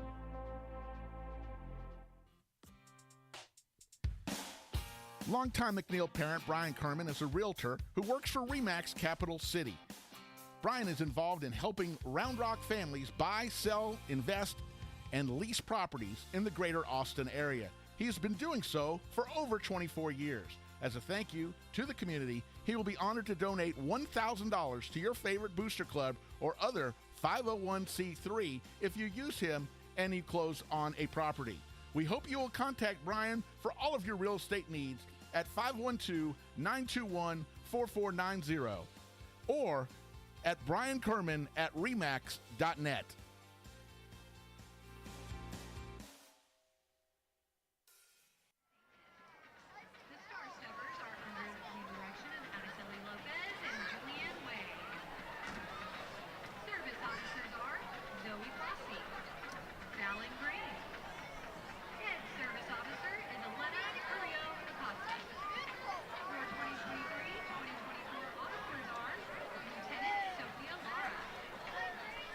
Rich.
Very nice job by the Rangerettes of Vista Ridge with their performance. And, of course, you're hearing what appears to be the Round Rock fight song, but Vista Ridge, if you didn't know it, also has the On Wisconsin-themed song for their fight song. So a very good job, once again, by Vista Ridge. Their high school marching band is not here this evening. They are a competitor in the Bands of America competition down in San Antonio, competing along with the Round Rock varsity. It looks like the Round Rock junior varsity will be putting on their final performance here tonight, doing their halftime show. A few more shout-outs here. We'll give them to you before the Dragonettes come out with their Bob and Susie, and you'll get Kmart over here giving a nice critique of all the dads and see which ones do the best plunger routines. It'll be a hoot. We'll definitely zone in on it for you. A few more texts. Let's Go Rock. That's from Natchez, Texas, and the 4C Ranch. Thank you for that very much. A shout-out to number 27, Justin Gear. That's from Colorado. Go Dragons. And then finally, one more shout-out. That's to Dragonette Senior Night and Emily Schwartz. That's Love the Falcon Family. Thank you so much for that. Dave, I've also got one. Oh, do you? That came in from one of the band parents. Love it. From the Jones family. We want to give a shout-out to Stone. Say, go Stone, go Bone, go Stone Bone. That's an inside joke for the family there. But go Stone. This Stone is in the JV band, and he's going to be performing his last show tonight. Love it. Go Stone Bone. Sit back and relax, folks. The humor is about to begin. Good evening, ladies and gentlemen. Now forming on the east sideline of Dragon Stadium for your entertainment tonight, the Round Rock High School is proud to present the award-winning Dragon Band and Dragonettes. Throughout their storied history, the Dragon Band and Dragonettes have entertained audiences around the world and have competed at the highest levels of our nation's programs, earning countless awards and victories. And now, celebrating another fabulous year of pride and precision, we present the Round Rock High School Dragonettes. The Dragonettes are led on the field by President Olivia Leedy, Vice President Brooke Perry, Social Officer Hope Green, and Social Officer Sharon Yu. The Dragonettes dance officers are Major Kate Firth, Major Elaine McDonald, Lieutenant Colonel Sophie Newsel, and Colonel Lauren Bradley. Congratulations to the Dragonette of the Week, Molly Firth. Congratulations to the Spirit Girl of the Week, Fatima Hussein. And congratulations to the Officer's Choice of the Week, Bree Warta. Tonight, the Dragonettes would like to welcome to the field their special guests as they will be performing their traditional Bob and Susie routine to Boogie Shoes.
Speechless. I don't even know what to say, Kmart.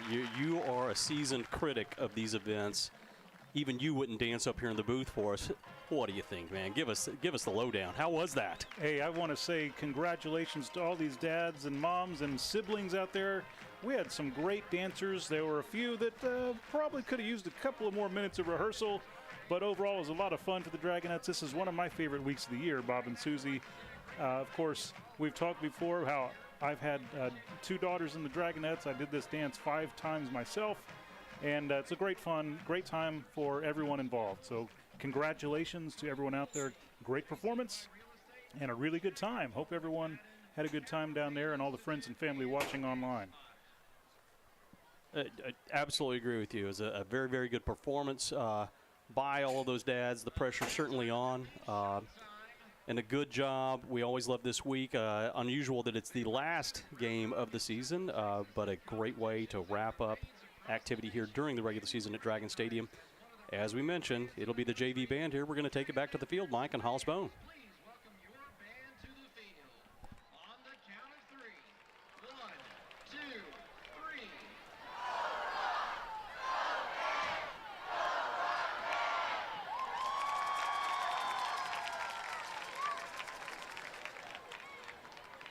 Varsity members of the week are Woodwind, Roland Turner. Brass, Ada Banks. Percussion, Gabby Miono. Varsity members of the week are Woodwind, Estrella Gomez. Brass, Connor Hall. Percussion, Rithi Balzavar. And color guard, Rin Akers. Tonight, the Junior Varsity Dragon Band will present their 2023 show entitled Of Distant Peaks with music by Robert Sheldon and Richard Saucedo. The band is led on the field by student conductor Siwoo Choi.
what an awesome job by the JV band of the Dragon Band program here. We've mentioned it before. That is a group almost entirely made up of freshmen learning how to march and doing their best. They went to UIL marching competition this year. Is the second time, I believe, that the Dragon Band has done that. They earned a 2 rating, which is an excellent rating. They got 2 2s and a 1 from the judges. First time the Dragon Junior Varsity has ever gotten a 1 from a judge. It represents what the foundation of this band program is and how successful it is as they continue on with their band competition programs with varsity now. Again, once more, San Antonio tomorrow evening. They will march in the finals of the Bands of America competition. And then next week on Friday afternoon, they will be performing in Indianapolis at Lucas Oil Field, the home of the Indianapolis Colts. And we'll be going through several levels of competition there as they meet at the Grand Nationals amongst the best bands in the country, where they've been very successful in the past. Evan Carter in the booth with us there 2 times and doing a terrific job. 10 years ago, hard to believe, the first time that Round Rock went there. Evan was there for Elemental Evolution and a terrific program that set this program in motion, and they've sustained it for a decade, and a terrific job by them. We'll mention a couple more texts in and then pass it over to Kmart and Evan for any additional comments. The best text we've had in quite some time. Realized we were rewatching last week's game. That's Gib Granger's grandparents watching again from Georgetown Go Round Rock. We shouted them out earlier for saying it was a great start. That is hilarious. We're glad to hopefully have you on the right broadcast here as Round Rock is working to get their way back into the ball game. And then one more says, let's go Round Rock, and a shout out to the birthday girl, Blake Jones. Happy birthday, Blake. Kmart, Evan, comments? Well, first and foremost, the Dragons managed there in the first half. They looked like they were going to let the game get away from them, with Vista Ridge pretty much doing whatever they wanted to on offense. But the defense got tough and made a couple of stops. The offense was able to pick up some late points to make this a competitive game here at halftime. Agree. In a game that looked like it could get away from for a moment. Evan, any thoughts on your part? You know, football is often a game of momentum, and the momentum was certainly not in the Dragons' favor. Vista Ridge was in complete control of the game, kind of carrying it into the fourth quarter, into the second quarter, and Round Rock managing to claw back some of that momentum, carry it into the second half. Of course, they received the ball. They might be able to capitalize it and tie the game up. Absolutely. It should be a barn burner of a second half, folks. 8 minutes remaining here in the halftime without Vista Ridge Marching Band doing a performance. So what we'll do is run some commercials here, come back with the halftime statistics, and get you started for that second half. This is Round Rock ISD football presented by Covert Ford. I've always wanted an EV, but until I saw the sleek Ford Mach-E, I didn't know just how exhilarating it could be to drive one. The Mach-E is the perfect balance between power and utility. And with features like adaptive cruise control, in-dash entertainment screen, and lane monitoring, my daily commute to training is effortless. If you're looking to make the move to the Mach-E, visit Covert Ford in Austin, where you'll become part of the family. CovertFord.com.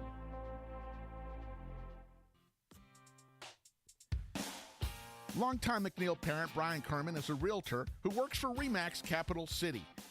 Brian is involved in helping Round Rock families buy, sell, invest, and lease properties in the greater Austin area. He has been doing so for over 24 years.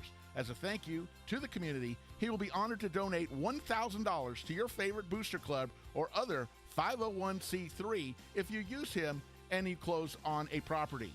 We hope you will contact Brian for all of your real estate needs at 512-921-4490 or at briankerman@remax.net.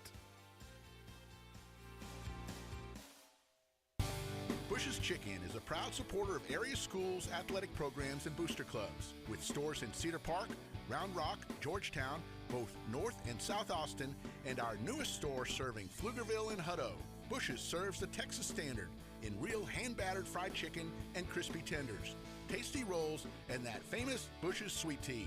Bush's Chicken, proud supporter of area schools, athletic programs, and booster clubs. The Texas standard. Bush's Chicken. It's good, good, good. If you're looking for a special medical spa to bring out the beauty that's in you, come visit us at Ginger Allure Med Spa. At Ginger Allure, we treat our staff and patients like family. We're here to embrace, enhance, and showcase your natural beauty with a full range of services such as injectables, laser treatments, permanent makeup, microblading, and more. We provide free consultations for all of our services to answer any of your questions. Visit us online at gingerallure.com or give us a call at 512-709-0161. Ginger Allure Med Spa, the classic approach to a new you. Are you looking for a little something extra to get your business noticed? At Ideal Signs, they specialize in custom signage and large format digital printing in a variety of media. Their in-house design department can work with you to create custom artwork to your specifications. They'll work with you to conceptualize, design, and produce any custom projects or idea that you might have. Call 512-930-7446 or visit signsforsports.com. Ideal Signs, family owned and operated since 1969.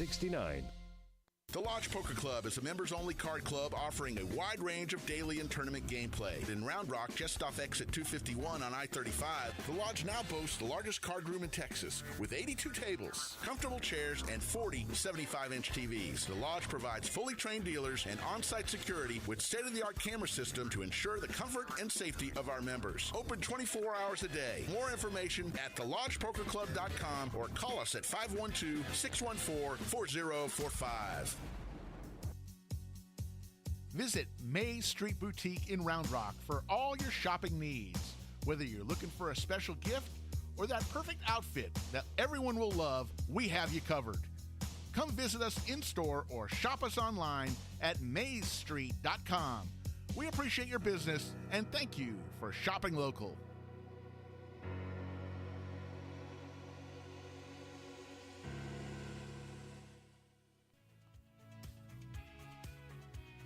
RJAC Pressure Washing, Epoxy and Stain, veteran owned and operated, serving Central Texas. For the last 10 years, residential and commercial services available, here for all your decorative flooring needs.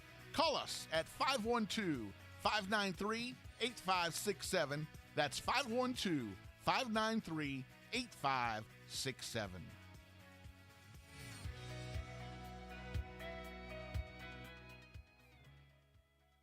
There's nothing quite like Central Texas high school football. Beautiful day to play some football, boys. Under the lights. Join IHS fans Rick Epstein and Jeff Power each week as they shine the spotlight on area high school football teams, players, and coaches. If you like Austin area high school football, this is your show. We invite you to join us for an hour of fun. Let's talk some football. Good luck to you guys this year, and appreciate all you do for high school sports and the coverage you bring these kids. Tuesday nights at 8. Under the lights. Only on Talk 1370. Central Texas high school football fans, how cool would it be to watch up to 5 different area high school football games for free, all through your phone, computer, or smart TV, all with the click of a button? Subscribe to the iHSFAN Webcast channel on YouTube. iHSFAN is the official broadcast provider for Round Rock ISD. We will see you under the lights on the iHSFAN Webcast Network.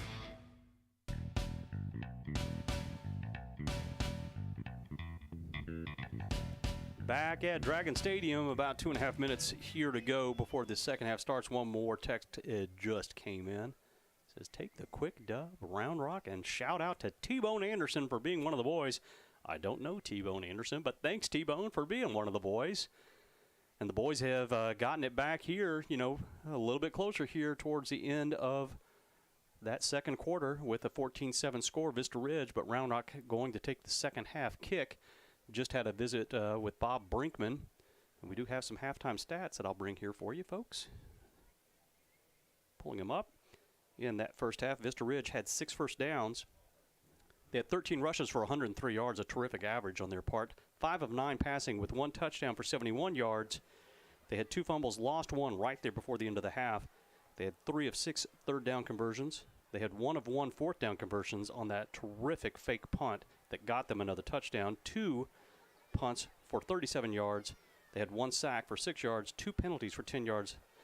Average starting field position was their 28. They had the ball for 9 minutes, 13 seconds. Round Rock dominating the time of possession, having the ball almost 15 minutes in that first half. first downs for Round Rock. They had 8, actually had more than Vista Ridge did. 25 rushes for 84 yards that were hard fought. 22 passing yards on 3 of 6 passing by Mason Cochran. They had 1 fumble, did not lose it. 4 of 7 on 3rd downs, 0 of 1 on 4th downs. They had 2 sacks on Anderson for 7 yards, 2 punts for 37.5-yard average, 6 penalties for 45 yards. That's a problem that they're going to have to clean up. It didn't really cost them when they had those several penalties in a row and did get the touchdown, but still something they're going to have to watch out for in the second half. Their average starting field position was their own 41-yard line, which was influenced by that turnover right by the half. And again, we mentioned that they had almost 15 minutes in time of possession there in that first half. As far as Round Rock running the game, Izzy Murphy had 4 rushes for 18 yards. Mason Cochran doing the bulk of the work, 17 rushes for 62 hard-fought yards. Moose Garlington, 3 rushes, 3 yards, 1 touchdown. Efficient. And then you also had Javante Arnold with 1 rush for no yards. Vista Ridge, again, Anderson was 5 of 9 passing for 71 yards and 1 touchdown. Mason Cochran, 3 of 6 for 22 yards. So Kmart, halftime's over. Keys to that second half. Well, keys to the second half, well, for the Dragons, they've, as Evan mentioned a moment ago, the Dragons are going to get the opening kickoff here for the second half. And they just need to go back to work, start doing what they're getting back to what they were doing in the first half, grinding out the running yards and sprinkling in a few pass plays to keep the defense honest. But more than anything, play disciplined. If they managed to overcome those penalties, those mental mistakes in that first half, they might not be so lucky if they have more in the second half. And eliminate the foibles. Kick is away and taken by Leonard Moore, coming up the middle, breaking through the seam to the perimeter, to the 30, to the 40, all the way out to midfield. No flags on the play. It will be a first down for Round Rock and a terrific start to the second half. And evidence from Leonard Moore that his wheels are definitely working just fine. Great return for Leonard Moore. Dragons set up for great field position here, opening drive of the second half. Umpire on the field and does not know where to mark it. And now the line judge shows that it was coming out at the 49-yard line of Round Rock, which I personally disagree with, was watching on the sideline, and it absolutely went out at least 3 yards in advance of where it was. Again, these officials, it's tough. I mean, they're on the move, and sometimes they're out of position, but that's the mark that they got. Round Rock starting at the 49-yard line.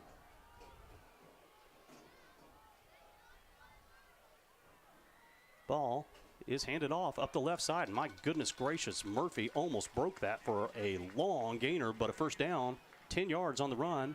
Round Rock. Loving the body language out there. Murphy looks like he's ready to go. Murphy offset right.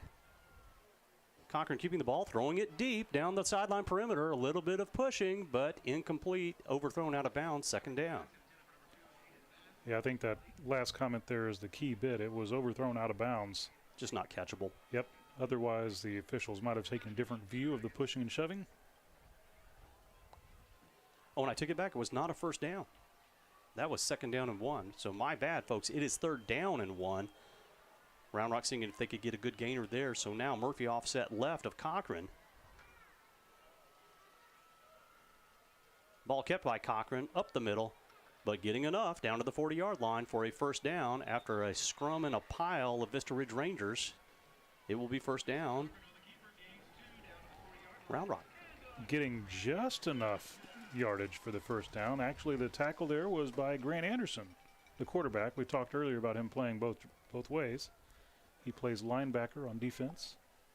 I would think that the Round Rock offense would want to tackle Anderson. As bruising as he was in the first half, I'll come back and give you all his personal stats running the ball in a moment.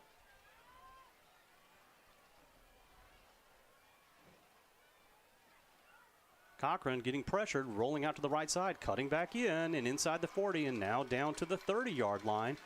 Terrific gainer, and it should be a first down, and it is. Round Rock. It's really nice to see Cochran moving so effectively with the ball. He always gets good, tough yards, but he's had some really good runs tonight. Ball given to Murphy up the left side, bouncing off of several defenders for Vista Ridge, and then some after the play shenanigans, but nothing called by the officials. A gain of 2. It will be 2nd and 8. Shenanigans. Foibles and shenanigans. I think that's going to be the name of our band. It is our new band name, folks. Playing Friday nights in the winter. Mentioned Grant Anderson at quarterback. He had 8 rushes for Vista Ridge in that first half for 66 yards. He was very effective. Murphy offset left of Cochran. Cochran keeping the ball after a fake on the end around and taken down nicely. Looks like that was by number 28 for Vista Ridge, Edwin Villapando, the defensive back, and it will be 3rd down and long. It was a great tackle. Grabbing Cochran by the ankles. He was looking to pick up some big yards there, but able to slow him down. Slow him down indeed. Timeout for an injury on the field. A little bit of a bang up on one of the receivers for Round Rock, and trainers are out taking a look. Looks to be in pretty good shape, and up on his feet is Hayden Nath, and walking off on his own. Looks to be in very good shape. So no gain on that play again, 3rd and 8. And this is definitely in Kai Haruki's field goal distance territory. Will be interesting to see if Round Rock cannot pick up the first down here, whether or not this is 4-down territory. Clock rolls again, once again, 25-second clock not available to us this evening. The twin receivers formation to the left and full house backfield. Maldonado in the backfield as well. Cochran rolling out right and pressured by Vista Ridge, not seeing what he wants and gets hit out of bounds, but not hard enough to warrant any kind of penalty. A loss on the play back to the 30. And now a real decision to make for Cody Moore. No sign of Haruki yet. It would be 47-yard field goal attempt, which is a pretty big ask.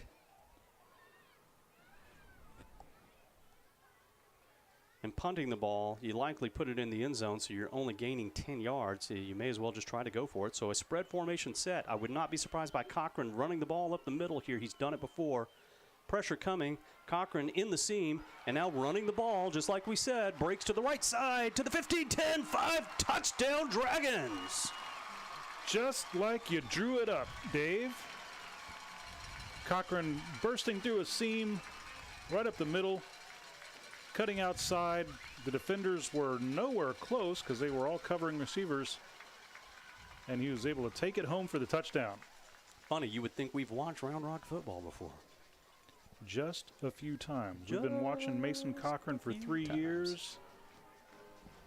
And we'll go ahead and give that Mason Cochran doing Mason Cochran things. He's doing Mason Cochran things. Super drive here to open the quarter. Kick is up and good. And I honestly think Vista Ridge, the defender, must have jumped over the ball. I don't know how he missed that thing. Your new score is now knotted up. Yeah, there was a flag. It looked like there was a false start. Excuse me, offsides. Yeah. So that's how he was so early into the thing, right? Yeah. Nonetheless, we'll do a replay here, folks. Your new score, as you can see, is 14-14. And just like I called it, we've seen this happen before, and really a terrific play. There's no reason not to do it exactly this way. You spread out the middle, no linebackers in the middle to speak of. I mean, they're out on the perimeter, then they creep up to try and bring pressure. It's a total mistake. This linebacker in the middle is totally out of position on the far side. And at that point, there's nothing to be done. Good downfield blocking, and Round Rock gets into the end zone. Mason Cochran making it happen. A good call by Cody Moore. And now the Dragons have a new ball game. Kicking off here early in the second half, 14-14. Well, you're talking about a boost also. You're down 14. I may be wrong. I think this is the first time. The Westwood game was one of those where they were down a bit, but I'm not sure that they've been down 14 and come back to tie a game yet. I may be wrong about that, but nonetheless, a terrific job by Round Rock. Getting back in this game, you have to feel good about where they are.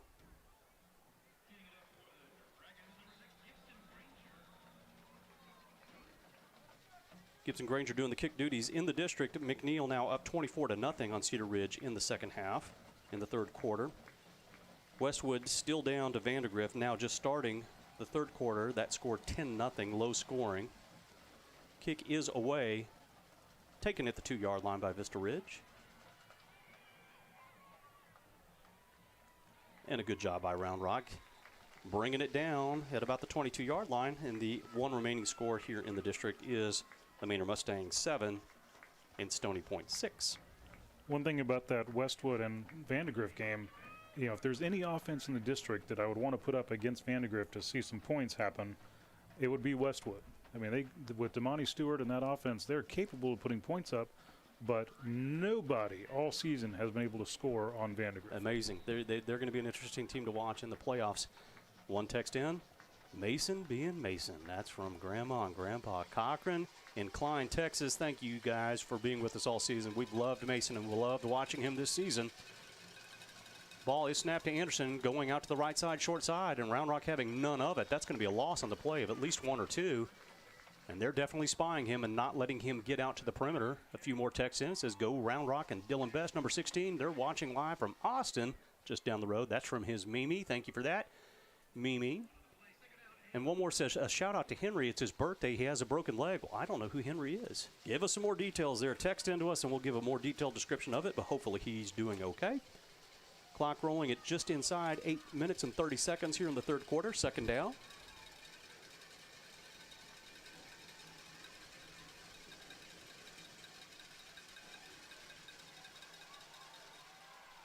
Anderson pressured, and this is Round Rock has dialed up a better defensive scheme. There is zero question about that. Big loss on the play, and it will be third and quite a bit. Initial pressure from Justin Lee, but 92, Jacob Medina bringing Anderson down there for the sack. Fantastic sack by the defense there. Third and long for the Rangers. As much as the Rangers had a terrific start to open the game, Round Rock has had exactly the same opening to this half.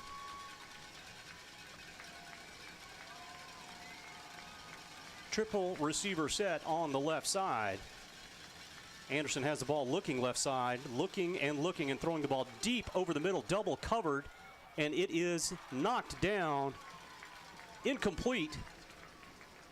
Fortunate for Vista Ridge, it was not intercepted, and it will be punt time for Vista Ridge. I will say equally fortunate that the official chose to leave the laundry in his pocket on that. It's the right thing to do. I mean, you know, there was no advantage gained by any player there. They were just all clustered around, just like it would be a Hail Mary in the end zone. It was no different.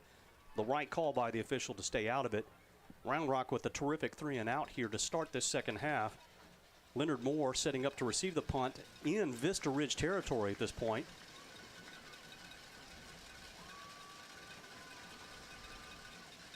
Pressure coming, and a good punt actually over Leonard's head, trying to get out of the way, and he does, but a terrific punt by Vista Ridge, rolling all the way down to the 20-yard line. That's going to be a 60-yard punt, 61 yards to be exact, and it'll be first down for Round Rock with 7 minutes and 9 seconds left. That was an absolute boomer of a punt, but also, you know, he was able to get that away despite the crazy rush from Asher Chang and Cole Dodds.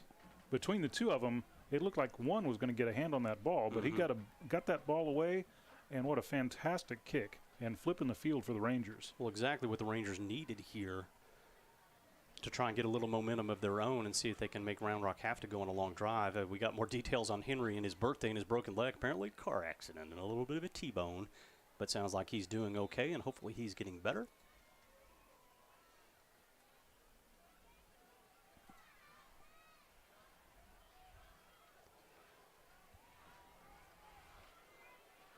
Twin receiver set on the right side.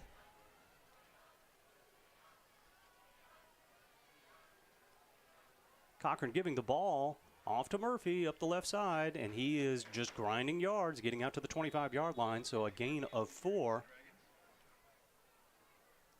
And now marking back to the 24, so a gain of 3. It'll be 2nd and 7. Text in from Mason's other grandparents. It says, that's what our grandson Mason does best. Go Mason, go Rock. That's from Grammy and Papa Birkinshaw in Spring, Texas, down by Klein. Thank you for that text.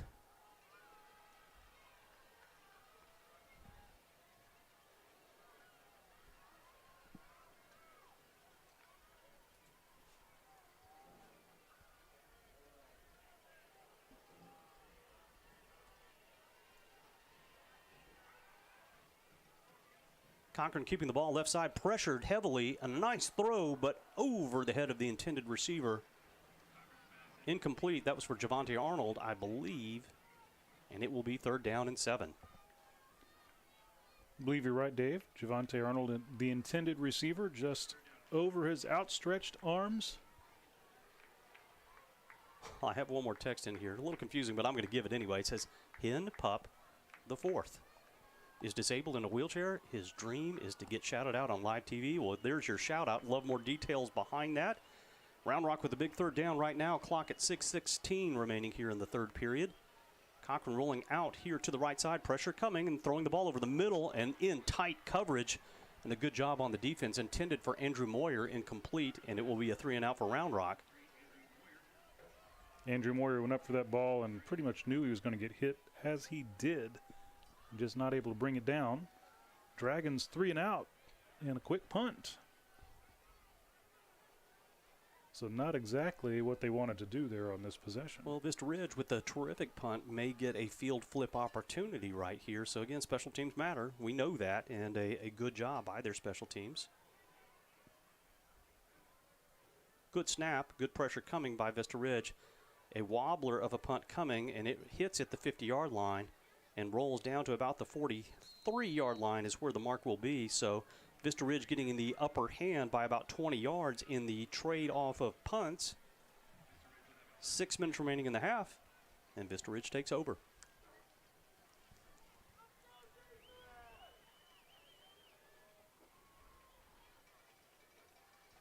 Got a few folks in stands with blankets and see people with hot chocolate. I know it's not a super frigid evening, but it's a good fall evening for football out there. It is indeed.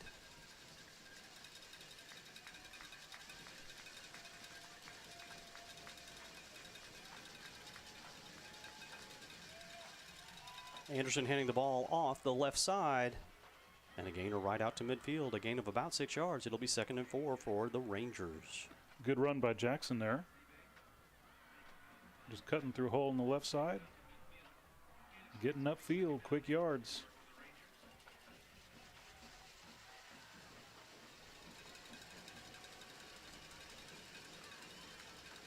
Down in Austin at Nelson Field, LBJ up on Crockett 14-7 in the first quarter. Twin receiver set to the right side. Anderson looking, throwing the ball deep left, looking for his receiver, open to the sideline, but out of bounds. Incomplete. Nicely thrown ball by Anderson, but all for naught, and it will be 3rd down at midfield. Excellent coverage by Noah Cochran there on the near sideline. Ball intended for Nathman. I'm sorry about that. Probably the best ball that's been thrown in many ways by Anderson tonight, although he did have that one seam pass to the tight end for the touchdown. Dragon Nation rising up, making noise. Twin receiver set to the right side from the pistol formation. Anderson looking for the ball. Hands it off up the middle, and Round Rock just gobbles it up. No gain right at the 50-yard line once again. And it may be decision time for Vista Ridge, but I can't imagine in my dreams that they would go for it. And I can't imagine Round Rock will get faked out on a fake punt. Once more, that defense is staying on the field. Fool me once, shame on you. You got it right. Leonard Moore is going back to field the punt, but of course he can also play defense. He does normally. Good snap. Pressure comes. The kick is away. Moore getting away from it, and that ball's going to roll into the end zone. Touchback. Round Rock takes the ball at the 20-yard line, and a trade-off of defensive stops here by both teams. 4 minutes, 30 seconds remaining here in the 3rd quarter. A couple more texts in. It says, let's go Rock. Deep snapper Rhett. Oh, that's from Natchez, Texas, the 4C Ranch once more. Thank you for that.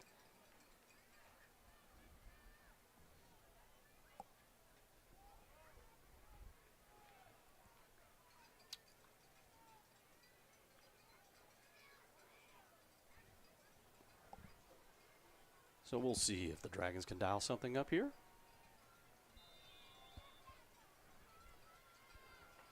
Twin receivers to the left side in a pistol formation with Murphy in the backfield. Oh, my gosh. And Cochran keeps the ball after Vista Ridge gets terrific penetration and a 15-yard gain. Unbelievable play that could have been easily a 5-yard loss. That was number 45 for Vista Ridge. It's Lucas Antia, defensive lineman with great penetration, but Round Rock sniffing it out for a 14-yard gain. First down again. Izzy Murphy with the ball and breaking tackles up the middle to the 40-yard line. That young man is something else. That was all about will. And I tell you what, he just looks like he's very close to breaking a big one. I agree with you. He is imposing. He is huge. And, I mean, all credit to Izzy getting elevated up to varsity a few weeks ago. He has made an absolute difference on varsity in that running game because he is very, very difficult to pick up. One defensive player for Vista Ridge had a helmet pop off, so had to come off the field, and then yet another one down on the defensive line for the moment and getting tended to. We'll go ahead and give a few more shout-outs here. The text for Henry and that car accident he was in, asking for a quick prayer for Henry. Well, by gosh, yes, we'll do that, saying that he is in the hospital. We wish the best to you, Henry. Hope you're watching and shouting out your Dragons here. They're doing a good job. Hopefully they'll pull the victory out for you here this evening. And then one more is a shout-out to Coach Dan Gable of Round Rock. That's from Theo James. And thank you for that, Theo. We certainly appreciate it. Young man for Vista Ridge, number 17 on defense. That is, I can't even say that last name. There's no possible way I can do it. I tried earlier, and I'm afraid I butchered it. Dushwaket is what we're going with. And that's what we will go with, but he is a defensive back, senior. Probably got caught up in the scrum a little bit, but up on his own power, walking off the field. Looks a little ginger, but nothing too terrible, stretching his legs, so I think it may have been a cramp or just a little bit of a nick. And good to see him up and nothing serious. So Round Rock now second down and 4 yards to go at the 40, going with a little bit of a tempo look. The ball handed off once again to Murphy up the right side and looked like he was going to break it for more, but gets only 3, and it will be third down and 1 from the 43-yard line. C.J. Street on the tackle for the Rangers, and he looks fired up. That's a second tackle we've seen him here on this possession. He's very energized. Round Rock again going tempo here. Ball coming once again to Murphy and gets to the 44-yard line. Just gets that first down after grinding through what looked like maybe no gain. It will be first down for the Dragons.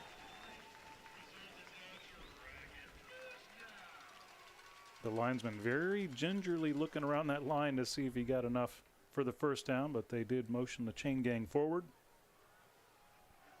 And once again, what you'll find in high school football, it's usually not the mark or the spot. They will put it on the closest yard line.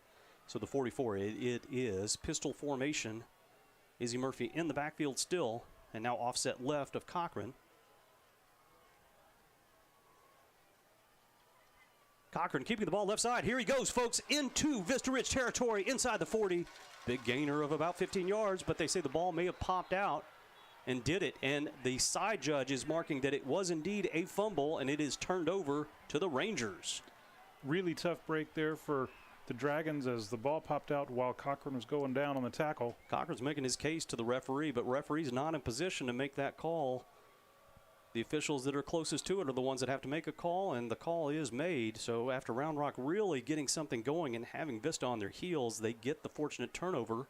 3:11 remaining here in the third quarter. Vista Ridge takes over at their 37-yard line. A shout out says to Coach Jesse Martinez, go Dragons. It's a timeout on the field.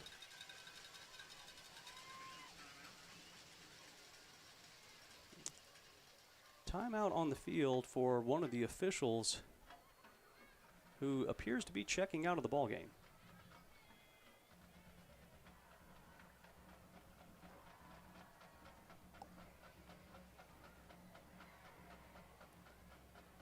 And that is correct. One of the line judges has checked out of the ball game, gone through the back of the end zone. It could be any number of things, but looks like he's okay. But sometimes this happens in high school football games, and they will pivot on their officiating. So instead of having, I believe it's 7 officials out, it will be 6 officials they rotate around to do different coverages. There will not be an official in the middle of the field, which is a second official, which typically is occupied with the umpire. So the clock is in motion, and a bunch of trickeration up the middle, but Round Rock having none of it. Marked for no gain. It'll be 2nd and 10. Dragons defense definitely was not fooled by all the motion there, trying to distract them. They stayed home, covered their men, brought down J.D. Jackson for no gain. A shout out here from Vista Ridge. It says, shout out Ranger, I hope I get this right, Eugenio Morales. He's my twin brother that doesn't play a whole lot, but he's a dog. Thank you for that shout out. We appreciate it. So again, 2nd down and 10 from the 37-yard line. Empty set backfield. Anderson looking and rolling to the right and throwing a short screen pass behind the line of scrimmage, and it's incomplete. Good pressure by Round Rock, and when a ball is thrown behind the line of scrimmage, you can knock into that player. That's not pass interference, so a good job by Round Rock getting it knocked down. It will be 3rd and 10. And once again, fantastic pressure from Justin Lee. He's been all over the place tonight, getting great pressure on Anderson, wrapping up big tackles, a sack or two. And really, one of the Dragon defenders in the defensive line reached out and swatted that ball down as well. So good pass defense by the defensive line. Triple receiver set here to the left side. Anderson looking over the middle, getting pressured, and now flushed out of the pocket and taken, not quite down, but he's going to stumble and not get enough. It's going to be a 2-yard loss back to the 35-yard line, and Round Rock does it again on defense, playing spy with Anderson, not allowing him to have any room to run, and it will be time for Vista to punt once more. Dragons absolutely harassed Anderson there. There were multiple defenders that got after him. Justin Lee was in there, Asher Chang forced him out wide on the field to the far sideline, and actually Anderson still took a pretty big hit as he was going out of bounds. So he paid for that possession. Pressure coming from Round Rock, but not quite getting to the punt and running into the kicker. It will absolutely be a penalty on Round Rock. The question now is whether or not it is roughing the kicker, and it almost certainly is. I'm pretty confident that's going to be a roughing call. Absolutely jammed him. And it is a personal foul, roughing the kicker. Round Rock trying to make something special happen there, but a tough penalty for Round Rock. And Vista Ridge will keep the ball after a 15-yard penalty and be in Round Rock territory, not what you can do in that instance. Because the defense has been playing so well. Defense is playing great, and actually they got too much penetration there. There were 3 defenders right there on the punter, and as he went to kick the ball, the Dragons left their feet at the same time, so they fell down into the punter. So just a mistake, aggressive special teams play, and it worked against them there. It did indeed, and just as I said, the Vista Ridge Band wouldn't be coming tonight. Vista Ridge Band has shown up here in the second half after their competition down in San Antonio, adding to the festivities. So Vista Ridge, first down, pistol formation. Anderson keeping the ball out on the perimeter, but Spy's coming, and he will not get much. Perhaps 2 yards, and it's a 1-yard mark. It will be 2nd down. A few more texts in. It says, been fun listening to y'all. Maybe Moose gets to play more next year. That's from Oma in Virginia. Thank you for that, Oma. We appreciate it. Shout out to Trey Hurley, Round Rock Trumpet. From Pawpaw in Lake Conroe, Texas. We love it down in Lake Conroe in the Piney Woods. And a shout out to Coach Sauce from his parents in Bismarck, North Dakota. Glad you are all enjoying the festivities here on Friday night. 2nd down and 9. Pistol formation. Oh, that's a false start. False start. Everyone but the center. It's the classic everyone but the center. One of the most dreaded calls in football. It is. There were literally 5 players on the Vista Ridge side that moved. And, yeah, well, that's the way it goes. And Round Rock will take the breaks they can get because they've had far more penalties in this game than Vista Ridge has. So that sets it back to 2nd and 14. 1:31 remaining here in the 3rd quarter.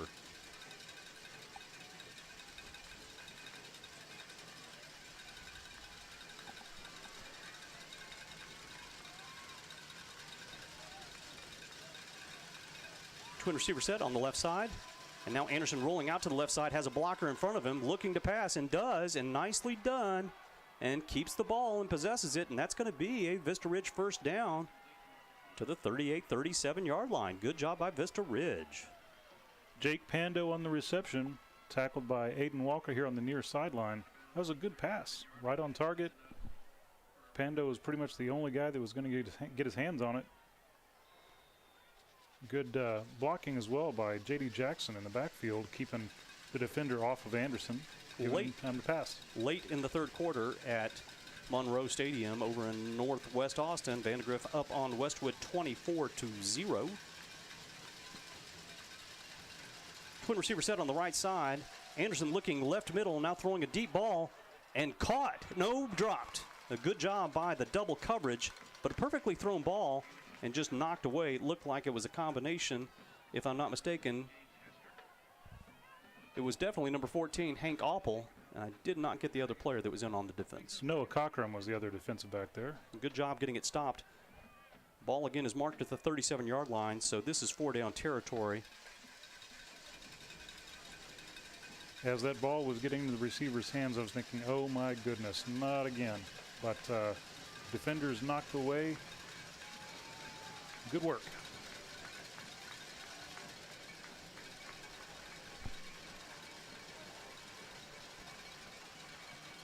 Anderson trying to run with the ball and gets through a scrum, but not getting much more to the 35-yard line and pushed out by Round Rock. It will be 3rd down and 8 on the mark. One more text in here.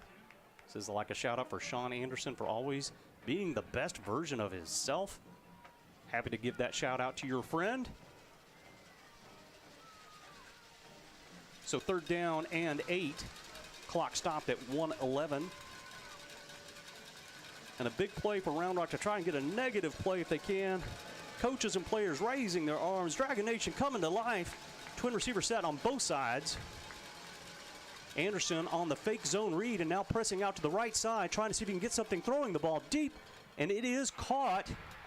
The question is whether or not it's inbounds or not, and it is shown as a catch by the back judge. The left foot looking like it just barely got in. It will be 1st and goal, marked at the 6-yard line. Boy, it took forever for that ball to come down when Anderson let it go. Anderson has thrown several balls terrifically well. Very impressed by what he's done this evening. And Round Rock just not quite able to get the stop right there. And again, it all comes back down to that doggone roughing the kicker. It's going to turn into some points here for Vista Ridge. Hopefully not 7. And can keep them off the board in the end zone.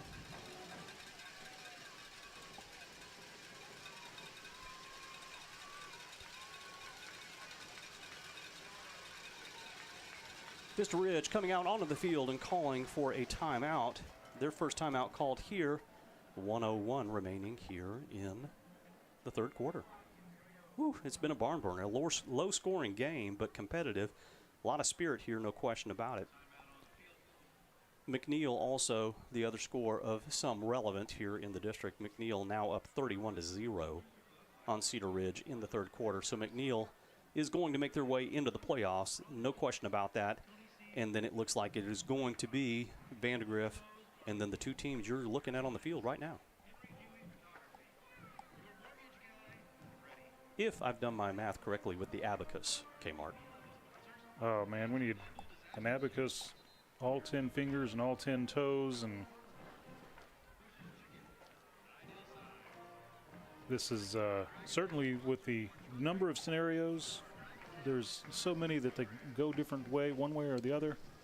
And but with Cedar Ridge, with McNeil leading and with Vandegrift leading, that takes a lot of the guesswork out of the combinations. We'll pull out the Commodore computer here in just a moment, folks, and see if we can get the number for you.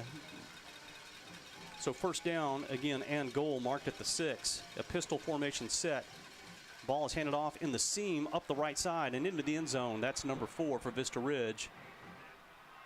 Cade Knappman, and it is a touchdown for the Rangers. Commodore, huh? I was more of a Trash 80 kind of guy back in the day. You weren't running a Tandy? Come on. No, that was it. It was the Radio Shack Trash 80. It was second cousin to the Tandy. showing my age and my inner geek there, folks. We got a little bit of that in here. Extra point is up and good. 56 seconds remaining here in the third quarter. Your new score is now Vista Ridge at 21, Round Rock 14, but no need to give up any hope. Round Rock has a really, really good shot at getting back in this ball game. Well, as we sort of predicted at the top of the broadcast, it's not a super high-scoring game. You mentioned that just a couple of minutes ago. The Dragons are definitely in this every bit of the way. Neither team has run away and hidden with it. Indeed. The scenario that's going on right now, if it were to stand as it is, Vista Ridge winning, if they were to win this ball game, and Westwood would lose to Vandegrift and McNeil would beat Cedar Ridge, which those two are not even in question at this point. But if it does turn out that Vista Ridge wins this ball game, it will be Vandegrift and Round Rock in Division I. This is the most likely scenario that we thought may happen here, potentially. Obviously, Round Rock winning this game being the other most likely scenario. But if Round Rock loses this ball game, they will be the second-ranked team in Division I, and they will play on the road next week at Westlake High School. Yeah, that's your prize, right? It is indeed the prize that would be coming.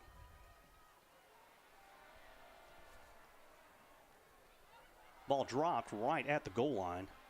Reggie Hurley now making his way up the middle and trying to see if he can find something. Getting out to about the 20-yard line, and the 20 it is. It'll be first down and 10 for the Dragons. If Round Rock manages to win this ball game, it changes the scenario completely, because then Westwood would be back in the playoffs. Even with the loss to Vandegrift, Round Rock and Westwood would be the two teams in Division I. Westwood would win a tiebreaker over Vista Ridge in this scenario. It gets way too complicated. Don't ask me to explain it. But either way, if Round Rock wins the ball game, they play right here next week against Lake Travis. Lose the ball game, they're on the road and playing at Westlake. Either one's a tall order, but I know which one is a taller order. Yeah, for sure. Right. So a lot to play for here, and Round Rock knows it, no question about it. So right now, if I'm Vandegrift, I'm rooting for Vista Ridge because they don't want to be in D1. They don't want to be in the big school. Oh, heck no. Well, I mean, you're actually rooting for Round Rock because Round Rock wins, and Vandegrift is sorry, folks. We're very confusing on this whole thing.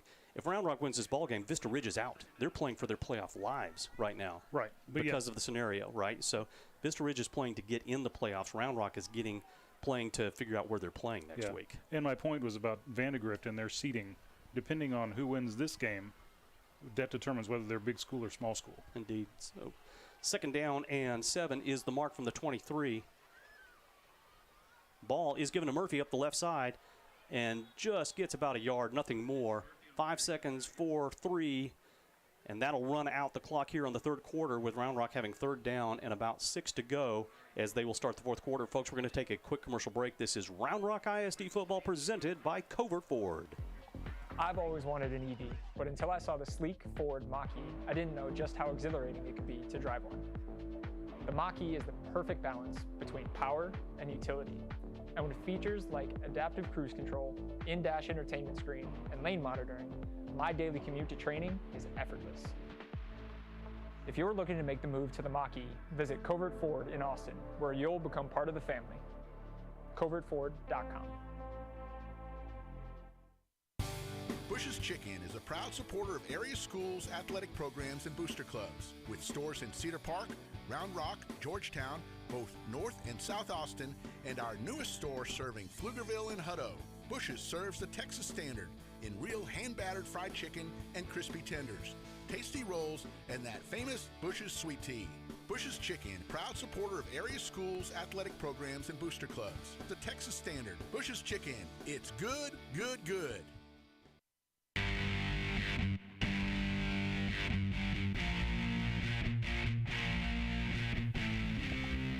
Opening up the fourth quarter, and Round Rock with a big third down here. Empty back formation again. This is where Cochran likes to run the ball sometimes through a seam, and he does it again. A spy coming out and looking for him and getting out to the 26, 27-yard line, but it won't be enough. Not getting to the 30-yard line where they needed to be. It will be fourth down. Too early for Round Rock to try and go for it in this situation. Yeah, certainly at this end of the field, Don't want to invite disaster. I'm afraid that roughing the kicker penalty is one that right now is going to come back to haunt Round Rock, giving life back to the Rangers and getting that score. And we were mentioning again, Vandegrift is a big fan of Round Rock right now. McNeil is a big fan of Vista Ridge. We'll explain that one to you in a moment.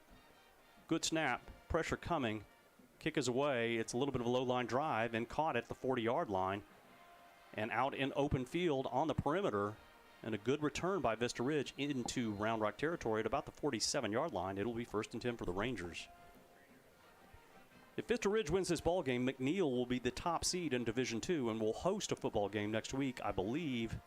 And I'm not sure who it will be against, but they will be hosting a ball game, I believe, against Bowie next week, if I'm not mistaken, probably out at the Palace. But if Round Rock wins the game, then McNeil is the 2nd seed in Division II, and they would be playing at Dripping Springs. A lot at stake here, and a lot of good teams down in District 26 6A. We'll try to hash it out for you when the ball game is over. So 1st and 10 again. Pistol formation. A timeout is called now from the sideline. Side judge coming into the middle of the field. I did not see a flag dropped.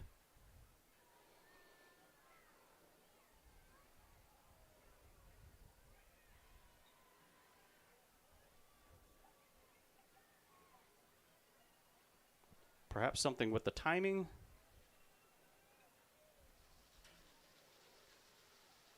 A little confusion. Not a very good explanation.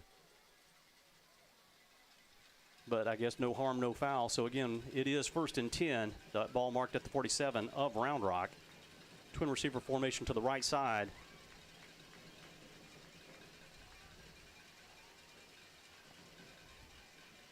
Anderson keeping the ball up the middle. And good penetration by Round Rock, not giving up much. Perhaps a yard to the 46. It'll be 2nd and 9.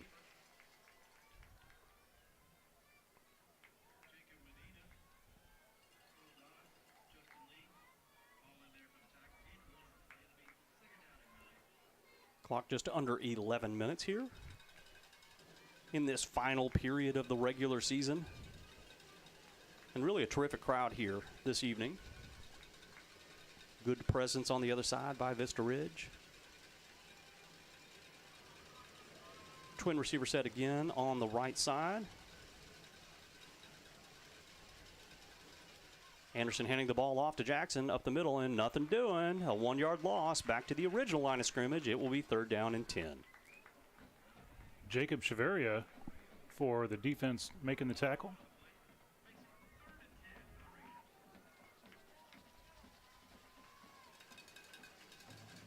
Rise up, Dragon Nation. A big play here for Round Rock here. And the big opportunity to try and get the ball back with a 3 and out.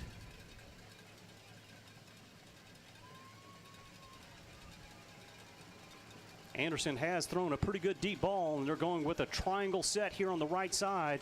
ISO on the left from the pistol.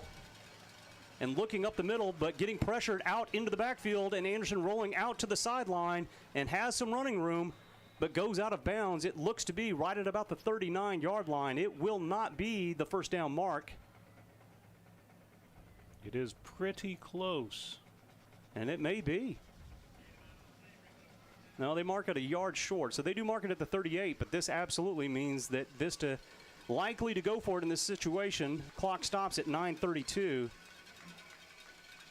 Anderson's been a load. I would expect nothing less than him to try and run with the ball. I also wouldn't be surprised if Vista is just trying to do some cadence here to try and draw the Dragons off sides. Fans making a ruckus, shaking cowbells. Yeah, everybody's getting into it over here on the home sideline. Anderson with the ball and pressured into the backfield, but breaks through it and gets the 1st down at the 35. Just an absolute whip on the tackle that could have happened, and all credit goes to Anderson getting that 1st down. It was number 91. Asher Chang almost had him pinned in the backfield. It's a 1st down, Vista Ridge.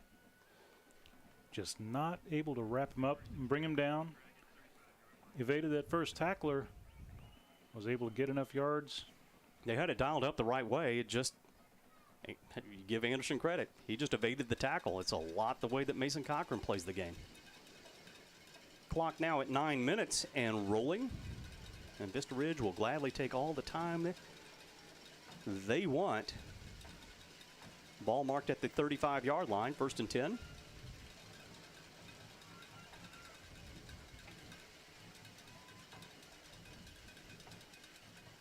And a flag on the play thrown immediately, but not stopped. So it is either an illegal formation or an offsides on Round Rock. And it is an illegal formation, so a 5-yard march up against Vista Ridge. And Round Rock will take it.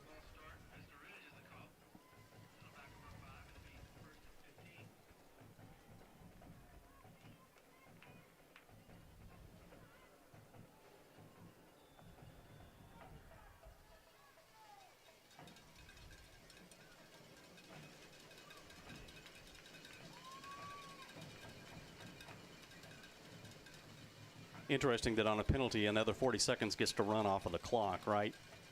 I always thought that was unusual, that you can just drag time off of the clock on a penalty. Twin receiver set to the left side. Anderson rolling out left side, pressured, breaking through a gap and getting back to close to the original line of scrimmage, marked just a yard short of that. It will be 2nd down and 11. Clock now at 8 minutes.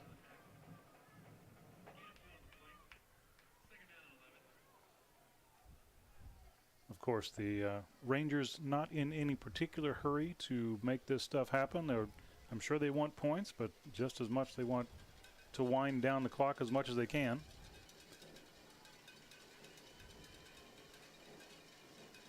Dragons, if they can put together a stop here, they'll have an opportunity. Hope will live. Definitely don't want to give up any points here. 7.5 minutes remaining now in the ballgame. Ball is handed off on a left side sweep, and Round Rock takes it down after a very short gain of about 3 yards, marked at the 33-yard line. It will be 3rd down and 8. And we're kind of getting to that 4-down territory situation again, and I believe that regardless if they gain or don't gain, they're willing to give Round Rock the ball right where it is and dare them to run the field at this point. So Round Rock Nation's going to have to rise up here for a couple more plays.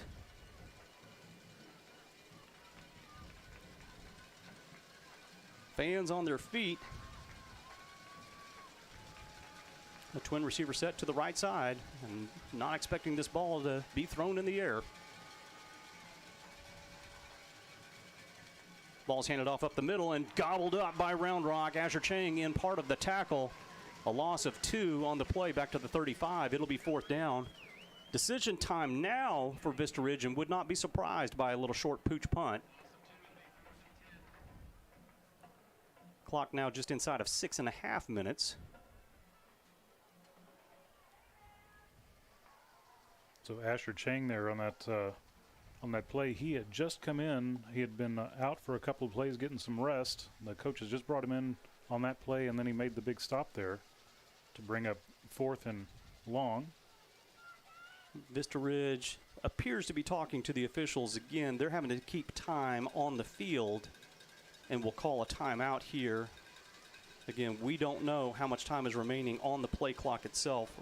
The official says delay of game, and so they go ahead and take the penalty at 5:59 remaining here in the 4th quarter. Which signals that Vista Ridge is looking to punt the ball. Just wanted a little extra yardage back there to put the ball down. And if you're Round Rock, you let them do it at this point. You want to assure yourself you're getting the ball back here, so forget everything. The important thing is to get the ball. Everything is now 4-down territory. I don't care where you are on the field. You've got to get into the end zone. You know, it'd be a really big brain move to take the delay of game and then go for it. Yeah, I'm not expecting it to be that big brain. And Round Rock not going with much pressure at all. It was a little bit of a dodge punt over to the left side, going out of bounds at the 18-yard line. So not exactly what Vista wanted, but not great field position just the same for Round Rock.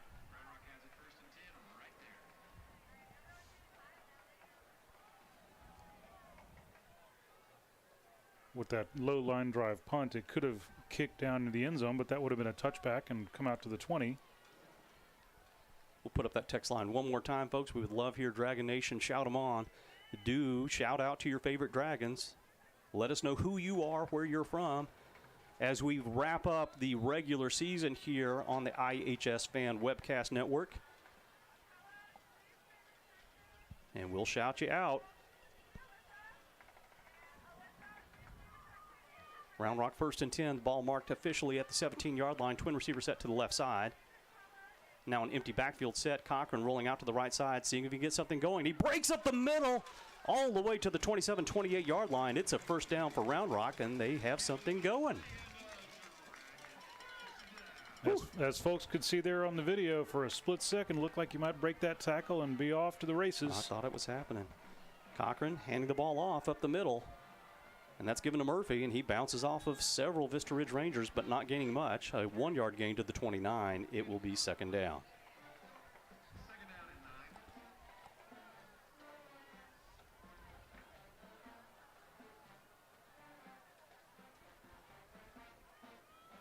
Cedar Ridge and McNeil has gone final. That's a 31-0 final for McNeil. First time Cedar Ridge has missed the playoffs in about 10 years. Cochran rolling out to the left side, looking for open space, and he has it. He's out beyond the 30-yard line and just had his heels clipped out from under him. A nice play by number 5, the defensive back, and yet another name I have no idea how to say, Siskowski, who also plays both ways. Whit Siskowski.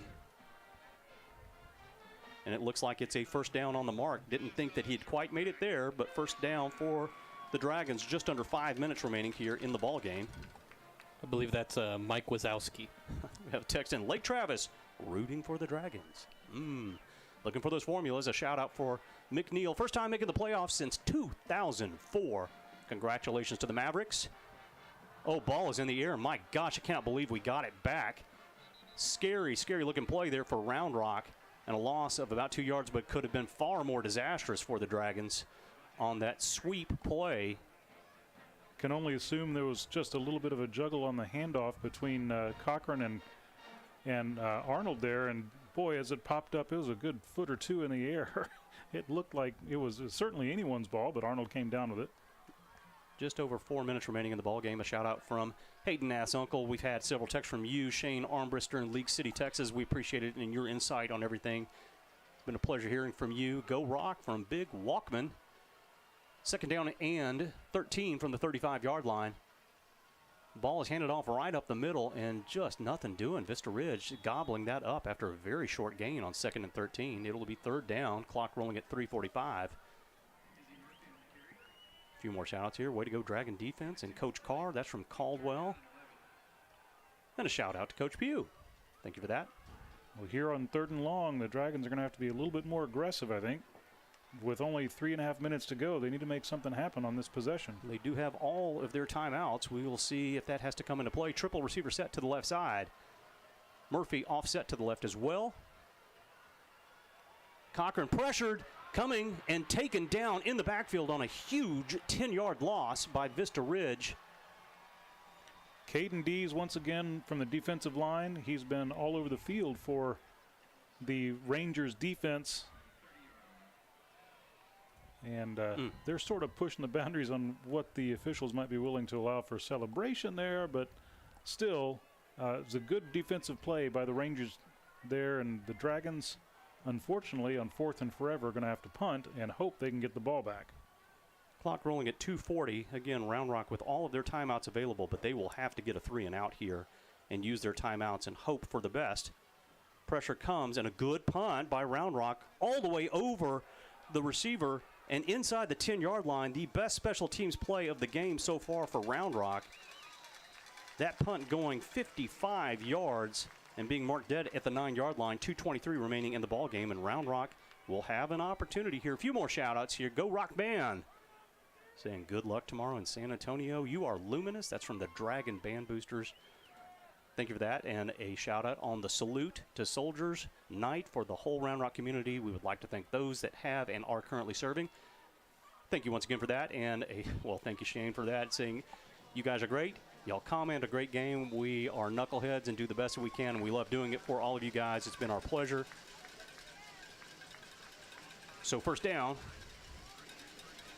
for the Rangers. Triple receiver set on the right side. Anderson likely to be a runner in this situation, and he is. Round Rock doing what they can, but he's bullying his way all the way to the 15, now 16-yard line. A gain of, it looks like, 7. It'll be 2nd and 3. Clock rolls at 2 minutes and 11 seconds left And there's the Round first Rock calling a timeout. Yep. Coach Moore looked over his shoulder at the scoreboard in the end zone and said, all right, this is a good spot for the first one. A shout out saying congrats to Isaac Reyna, defensive lineman, freshman, with an interception yesterday against Vista Ridge. Well, that's awesome. Congratulations to him. And one more calling for let's go pick 6. That's from Walkman. I don't know if this ball is going to see the air. I wouldn't expect so. Not likely.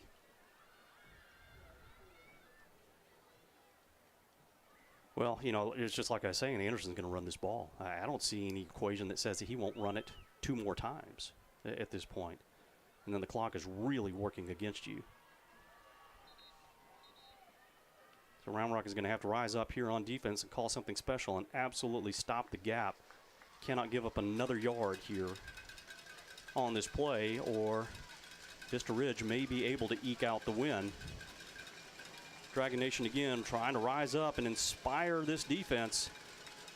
And Asher Chang has been special so far tonight. Twin receiver set to the left side. Anderson with the ball, handing it off, and take it down in the backfield for a huge loss. Just exactly what Round Rock needed to happen. Timeout is called on the field. That's marked back at the 12-yard line. It's a loss of 4. 2:04 remaining in the ball game. Round Rock down to 1 timeout. Unbelievable play. I cannot believe they handed the ball off. Yeah. Well, you know, obviously you take a little bit of a risk on the handoff of itself with Anderson, a capable runner, at least here tonight. This may be my favorite text of the night. Round Rock High School class of '88, Bob Brinkman is a steely-eyed missile man. He is that. Well, I don't know if Bob Brinkman knows that, but he's going to know it in about 10 minutes. Thank you for that text. Not sure who you are, but we love it. That's absolutely hilarious. He is a great friend of the broadcast. Great guy. And one more. Let's go 57. Rhett, the deep snapper. That's from Loop 456 in Jacksonville, Texas, from Nana and Papa. Love those Jacksonville tomatoes. You don't get better tomatoes in the state of Texas than in that area. Well, here it is for all the marbles. Round Rock having to get the stop here. I like the pick 6 call, Walkman. Hopefully they are foolish enough to put it up, and maybe we get Leonard Moore to run one in the end zone. Dragon Nation making an absolute ruckus out here. Twin receiver to the right side. They got to get to the 19-yard line. Another timeout called by Vista Ridge on the sidelines, not liking what they see. And now Vista Ridge down to 1 timeout themselves. Well, this one's been entertaining. It has been. Good close game. They haven't all been this season. Got a text in from Jeff Power, the legend, the broadcasting legend. Well, that's a shout out there for the Vista Ridge Rangers. His son Charlie's played for Vista Ridge in the past 4 years. He's always been a big fan of Vista Ridge. Shout out back at you, Jeff Power. We love you, man. Hadn't seen you in a while. And this has been a heck of a barn burner of a game. And really a great way to close out this regular season. Whoever comes out on top, this has been hard fought and well played by both sides. Each one of these communities have a heck of a lot to be proud of in what they've done. And I know Vista Ridge playing for a heck of a lot more here also to get into the playoffs and needing this victory. Round Rock just looking for a better playoff outcome if they can get it. So here we go once again. Twin receiver set to the right side. Jackson offset to the left of Anderson. Anderson rolling out to the left side, trying to get what he can, and not enough. He'll be stopped at the 16-yard line. Timeout is called on the sideline by Cody Moore. That stops the clock at 1:59. 4th and 3. Vista Ridge will have to punt the ball. Round Rock likely with pretty good field position and enough time to get the ball in the end zone. That's an excellent possession here for the Dragons. I should say defensive stand, and they didn't have the ball. But the series, nonetheless, defense did their job. I really wasn't expecting the Dragons to be able to get their hands on the ball again. So, you know, the Vista Ridge going to have to punt. Special teams going to have to take care of it. We act like we know what we're talking about up here, but I do think the key play right there, I mean, some mistakes have been made, but when you get 2nd and 3 And Anderson is just a bulldog. You just keep going Anderson. You just go with what brung you, basically, is what it amounts to. It's an old Bum Phillips kind of play. Well, there you go. I don't think Vista Ridge will be faking it in this situation. If they do, they're the most daring high school football team I've ever seen.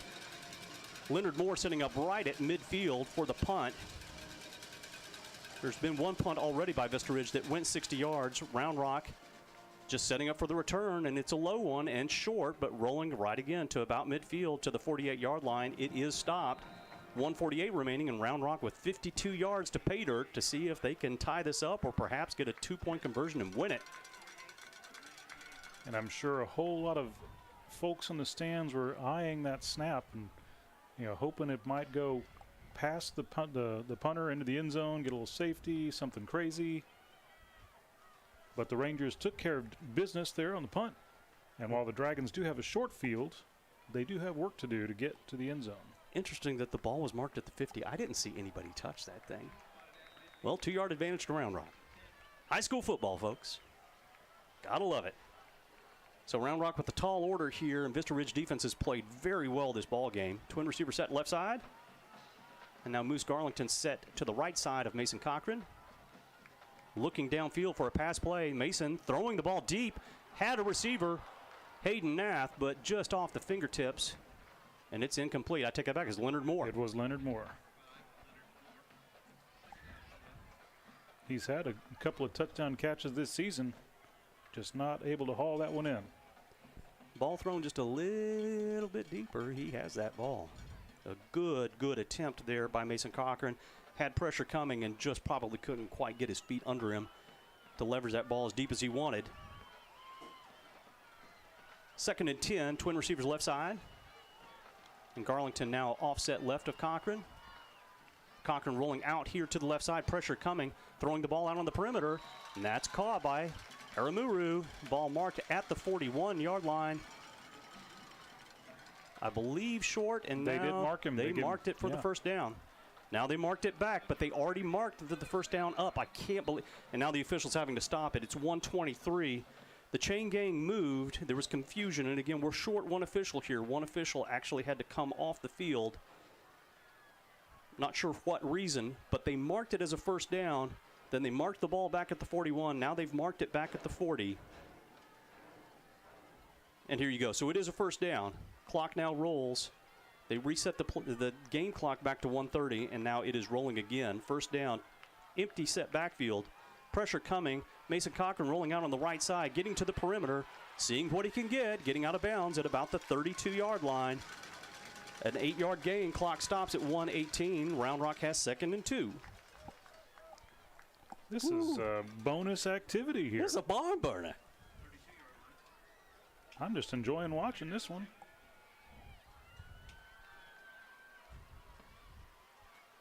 It's a humdinger. Again, clock at 1:18. Twin receiver set both sides. Pressure coming huge, and Mason Cochran breaks through it and may just do well to throw the ball away, and he does. Ball intended for Mark Haramuru. Wow, how did those defenders get through that quickly? It wasn't just one, it was two, and they were both on him.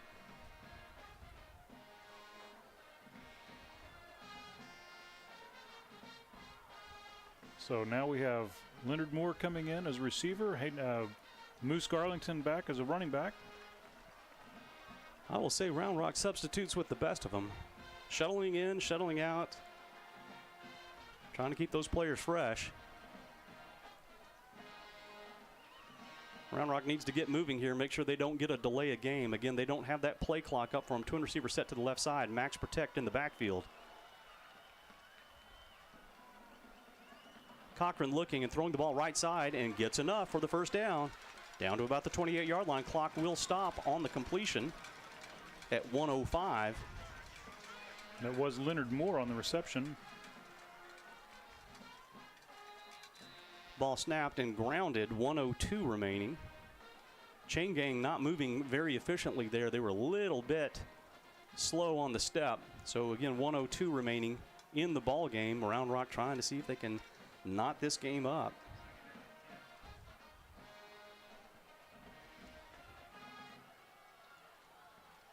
empty set backfield. Pressure coming from Vista Ridge. Cochran throwing the ball deep into the end zone, and it is almost caught by Javante Arnold. Bouncing off of him, and good defense knocking the ball away. Incomplete. It was there. And it is now 3rd down and 10 from the 29. That was number 6, Carson Smith, on the coverage for the defense. That was outstanding coverage, knocking that ball away. I thought for sure he was going to be able to haul that in for the touchdown. Just got tipped right at the last second. Good play call by the Dragons, executed well, just not able to complete the reception.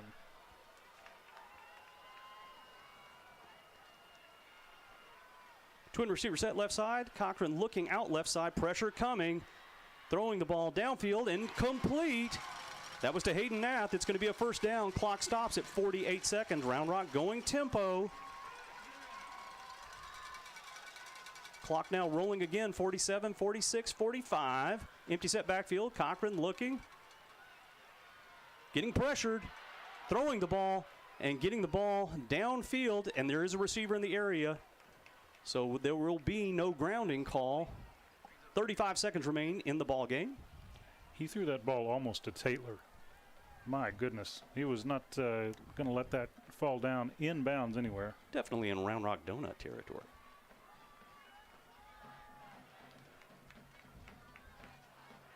Whew. Fun ball game. Leonard Moore isolated left side. Twin receivers to the right side. And Garlington off set right. Rolling out to the right side. Cochran looking downfield, seeing if he can find something. Then breaks free. Gets down to the 10-yard line. Inside the 10 and out of bounds. Looks like at the 1st down marker. Maybe short of at 28 seconds remaining here in the ball game. And they are marking it, I believe, as a 3rd down and 1 from the 8-yard line. Keeping in mind, Round Rock has no timeouts here. Anything but a 1st down, I mean, they'll have to go tempo. They've got to get the ball out of bounds. Twin receivers again, left side. Mason Cochran, offset left by Moose Garlington. Throwing the ball into the end zone, touching, and the ball is incomplete. Almost caught. That was Leonard Moore. Yeah, Moore had his hands on it as he was falling to the turf. It jostled loose. Walkman saying, we need the Moose. Well, we need a 1st down. You need 1 yard, and you got to have it right here. A big 4th down play for both teams.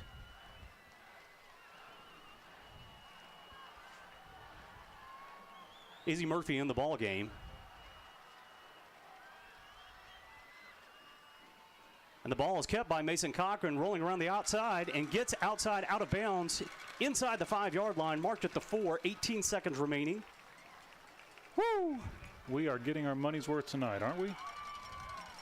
Hopefully all of you are getting your money's worth as well. Best game we've seen all season. It's a heart stopper. Everybody's on their feet on the other side of the field. And most of the Dragons on this side of the field are on their feet. And I don't know what you do right here, because if you get stopped in bounds, you've got a clock rolling inside of 15 seconds. You may not get another play off. They've got to be very heady about what they're doing here. Yeah, to your point, almost expect every one of these to be pass plays. It's a max protect set. Timeout is called on the field by Vista Ridge. Trying to see if they can get a play in here and get a stop. Woo, woo. Partner, what do you do? If Round Rock gets in the end zone, do you go for 2? I don't know what you do. Personally, I'd go for the tie. Yeah, I mean, it's your home field, right? I mean, it's what you do if you're the home team. You play to, live, another series of downs, but my gosh. No matter what you do, Cody Moore, it'll be the right call. That's right. Well, I mean, the gambler stance on that is, the Dragons. You have to end it somewhere, right? Yeah. They're going to be, this win for the Dragons is more about seeding for the playoffs. Coach Moore may not know that they're likely in. Oh, I think he knows. I think he knows exactly what the formulas are. And I imagine he knows everything that's going on with the other games and knows exactly where they stand. That's the thing, is knowing the outcomes of the other games tonight. But, you know, maybe the Dragons choose to go for the win here just to get it over with. You know, because the difference is, do you play Westlake or do you play Lake Travis? Right. You know. Either one. Not a fun experience, no matter who you are. Well, here we go, folks. Again, 18 seconds remaining. Round Rock with the double receiver set on the left side and a full house backfield max protect. And now Javante Arnold coming out the left side, and it's a false start. Receiver left a little bit early, and that was going to be a wheel pass out to Javante Arnold pretty clearly. No time comes off the clock, even though it now shows 16 seconds. That should be reset to 18.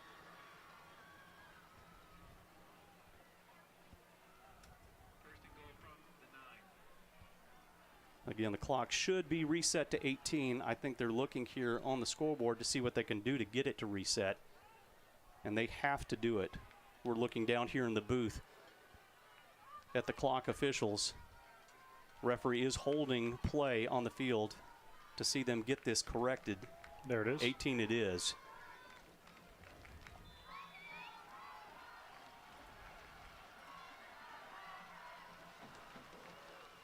Cochran rolling out right side, seeing if he can get downfield, and he's in the end zone for a touchdown. Well, I tell you what, Coach Moore and the offensive staff choosing to roll the dice and go with the running play with Mason Cochran, and they were able to pull it off. And they're going for, they're looking possibly to go for two. They're going to call a timeout. They don't have it. No, they don't have a timeout. They Round Rock is going for it here. So the ball game is coming up, folks. Here it is, 13 seconds remaining. Round Rock seeing if they can get it done right now. Cochran with the ball, rolling left side, seeing if he can get upfield, but he can't do it. Vista Ridge gets it stopped.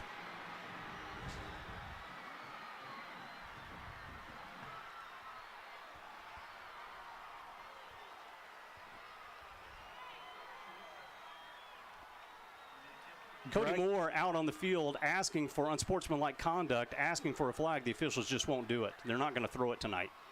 And Cody's upset about it, and I understand why. Just trying to get some advantage here on a potential onside kick, but nothing doing. The officials aren't going to get involved in the situation. A lot of excitement. Oh, there is a flag on the field. My bad, folks. Right Absolutely around the 50-yard apologize. line, yeah. So they have thrown a flag. So it could be a potential big mistake because, I mean, again, now it's 21-20 with 13 seconds remaining. Round Rock will now kick the ball from the Vista Ridge 45-yard line. If you can recover it, and that would be a 52-yard field goal. All you have to do is try to get one play out to the perimeter, and you can see, you know, what Kai Haruki can pull off here.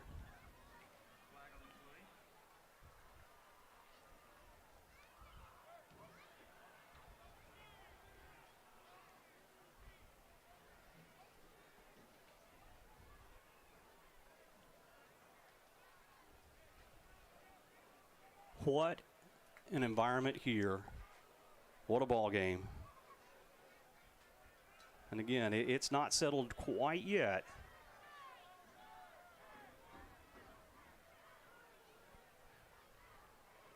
But a terrific effort. I mean, you got to give everything to Vista Ridge and everything to Round Rock. Vista Ridge rising up in the moment when they absolutely had to have it, with Round Rock running to that short side, and they just were able to stack enough bodies in there that Mason just couldn't break through it.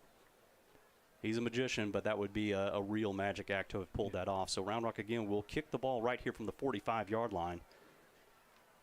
Yeah, there was just too much traffic on the near side of the field for Cochran to navigate. Ball will have to travel 10 yards on the onside kick, so it has to get to the 35.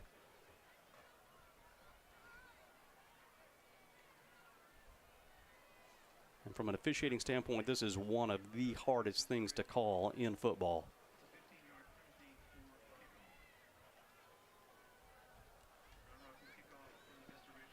So Gibson Granger in again to do the kick duties for the onside kick, setting it up for a kick looking to come to the near side, to the Round Rock side. And Round Rock setting up with 6 special teams players on this side of the field.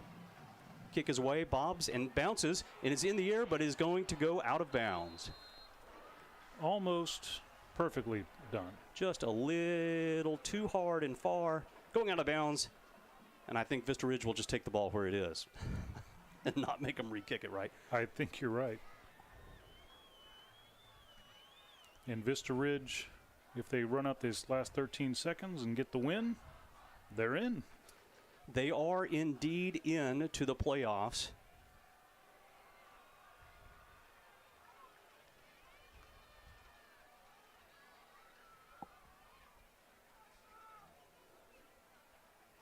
Again, I believe we have it. And Kmart, you did your own analysis on this thing. But now Vandergrift and Round Rock are the Division I teams, and McNeil and Vista Ridge will be the Division II teams. McNeil being the 1 seed in Division II, Vandergrift being the 1 seed in Division I. Round Rock will go on the road to play Westlake. And Vista Ridge will go on the road next week to play Dripping Springs. That'll be a tall order for the Rangers here, and actually a tall order for Round Rock next week. But both teams making the playoffs. And congratulations to both teams here on a terrifically played ball game here at Dragon Stadium. A perfect night of football. One team had to win, one team had to lose, but nobody has anything to hang their heads about. It was a well-played ball game, and loved the way that it was called. Kmart, any final thoughts? Well, first off, congratulations to the Dragons on finishing out the regular season strong and going to the playoffs. They get to go to the playoffs, and we talked before about how that goes. The Vista Ridge Rangers, congratulations those guys for making the playoffs. They played their way in tonight, essentially. So congratulations to those guys. This was a fantastic ball game. Loved every second of it. Both teams played their hearts out. And, it was a great game to be part of. Yeah, it's an extremely well-played game. I mean, Bob Brinkman here also, it's something to think about. The Dragons haven't had the season they exactly wanted, but Coach Cody Moore becomes only the second Round Rock Dragons football head man, and the first since Bill Hamrick in 1951 to take his first squad to the playoffs. Hats off to Cody Moore for getting this team into the playoffs. Again, it's been a tall order here and a lot of transition, and this team fought hard all season long and really played well in the second half of the season, and have a big opponent in Westlake to play next week, and look forward to seeing how they do. Evan, any final thoughts on your part as well? Not much for me. It's been a tremendous season. It's been fun to bring you guys these games. And, obviously a little bit of a disappointing loss, but the season goes on, right? You get to keep going, and as much as next week is a tall order, you get to embrace it and enjoy it and, carry out the legacy that you want to leave behind. Could not have said it better myself. Well, folks, it's been our absolute pleasure to bring you these ball games all season long. We've been doing it for several seasons here on the iHS Webcast Network, and we feel like it's the best product anybody can bring to you, and it really truly has been our pleasure to be a part of this community. Once again from downtown Round Rock, with the Round Rock Water Tower in the distance shimmering on a nice fall night. Final score is the Vista Ridge Rangers 21, Round Rock 20. So long from Round Rock, Texas. You are listening to the Horn Webcast Network, powered by iHSFAN. If you're interested in advertising on or privately supporting this webcast, please reach out to us on Twitter at iHSFAN. All audio rights of this webcast presentation belong to iHSFAN, and any intent to rebroadcast or retransmit must have express written consent from iHSFAN.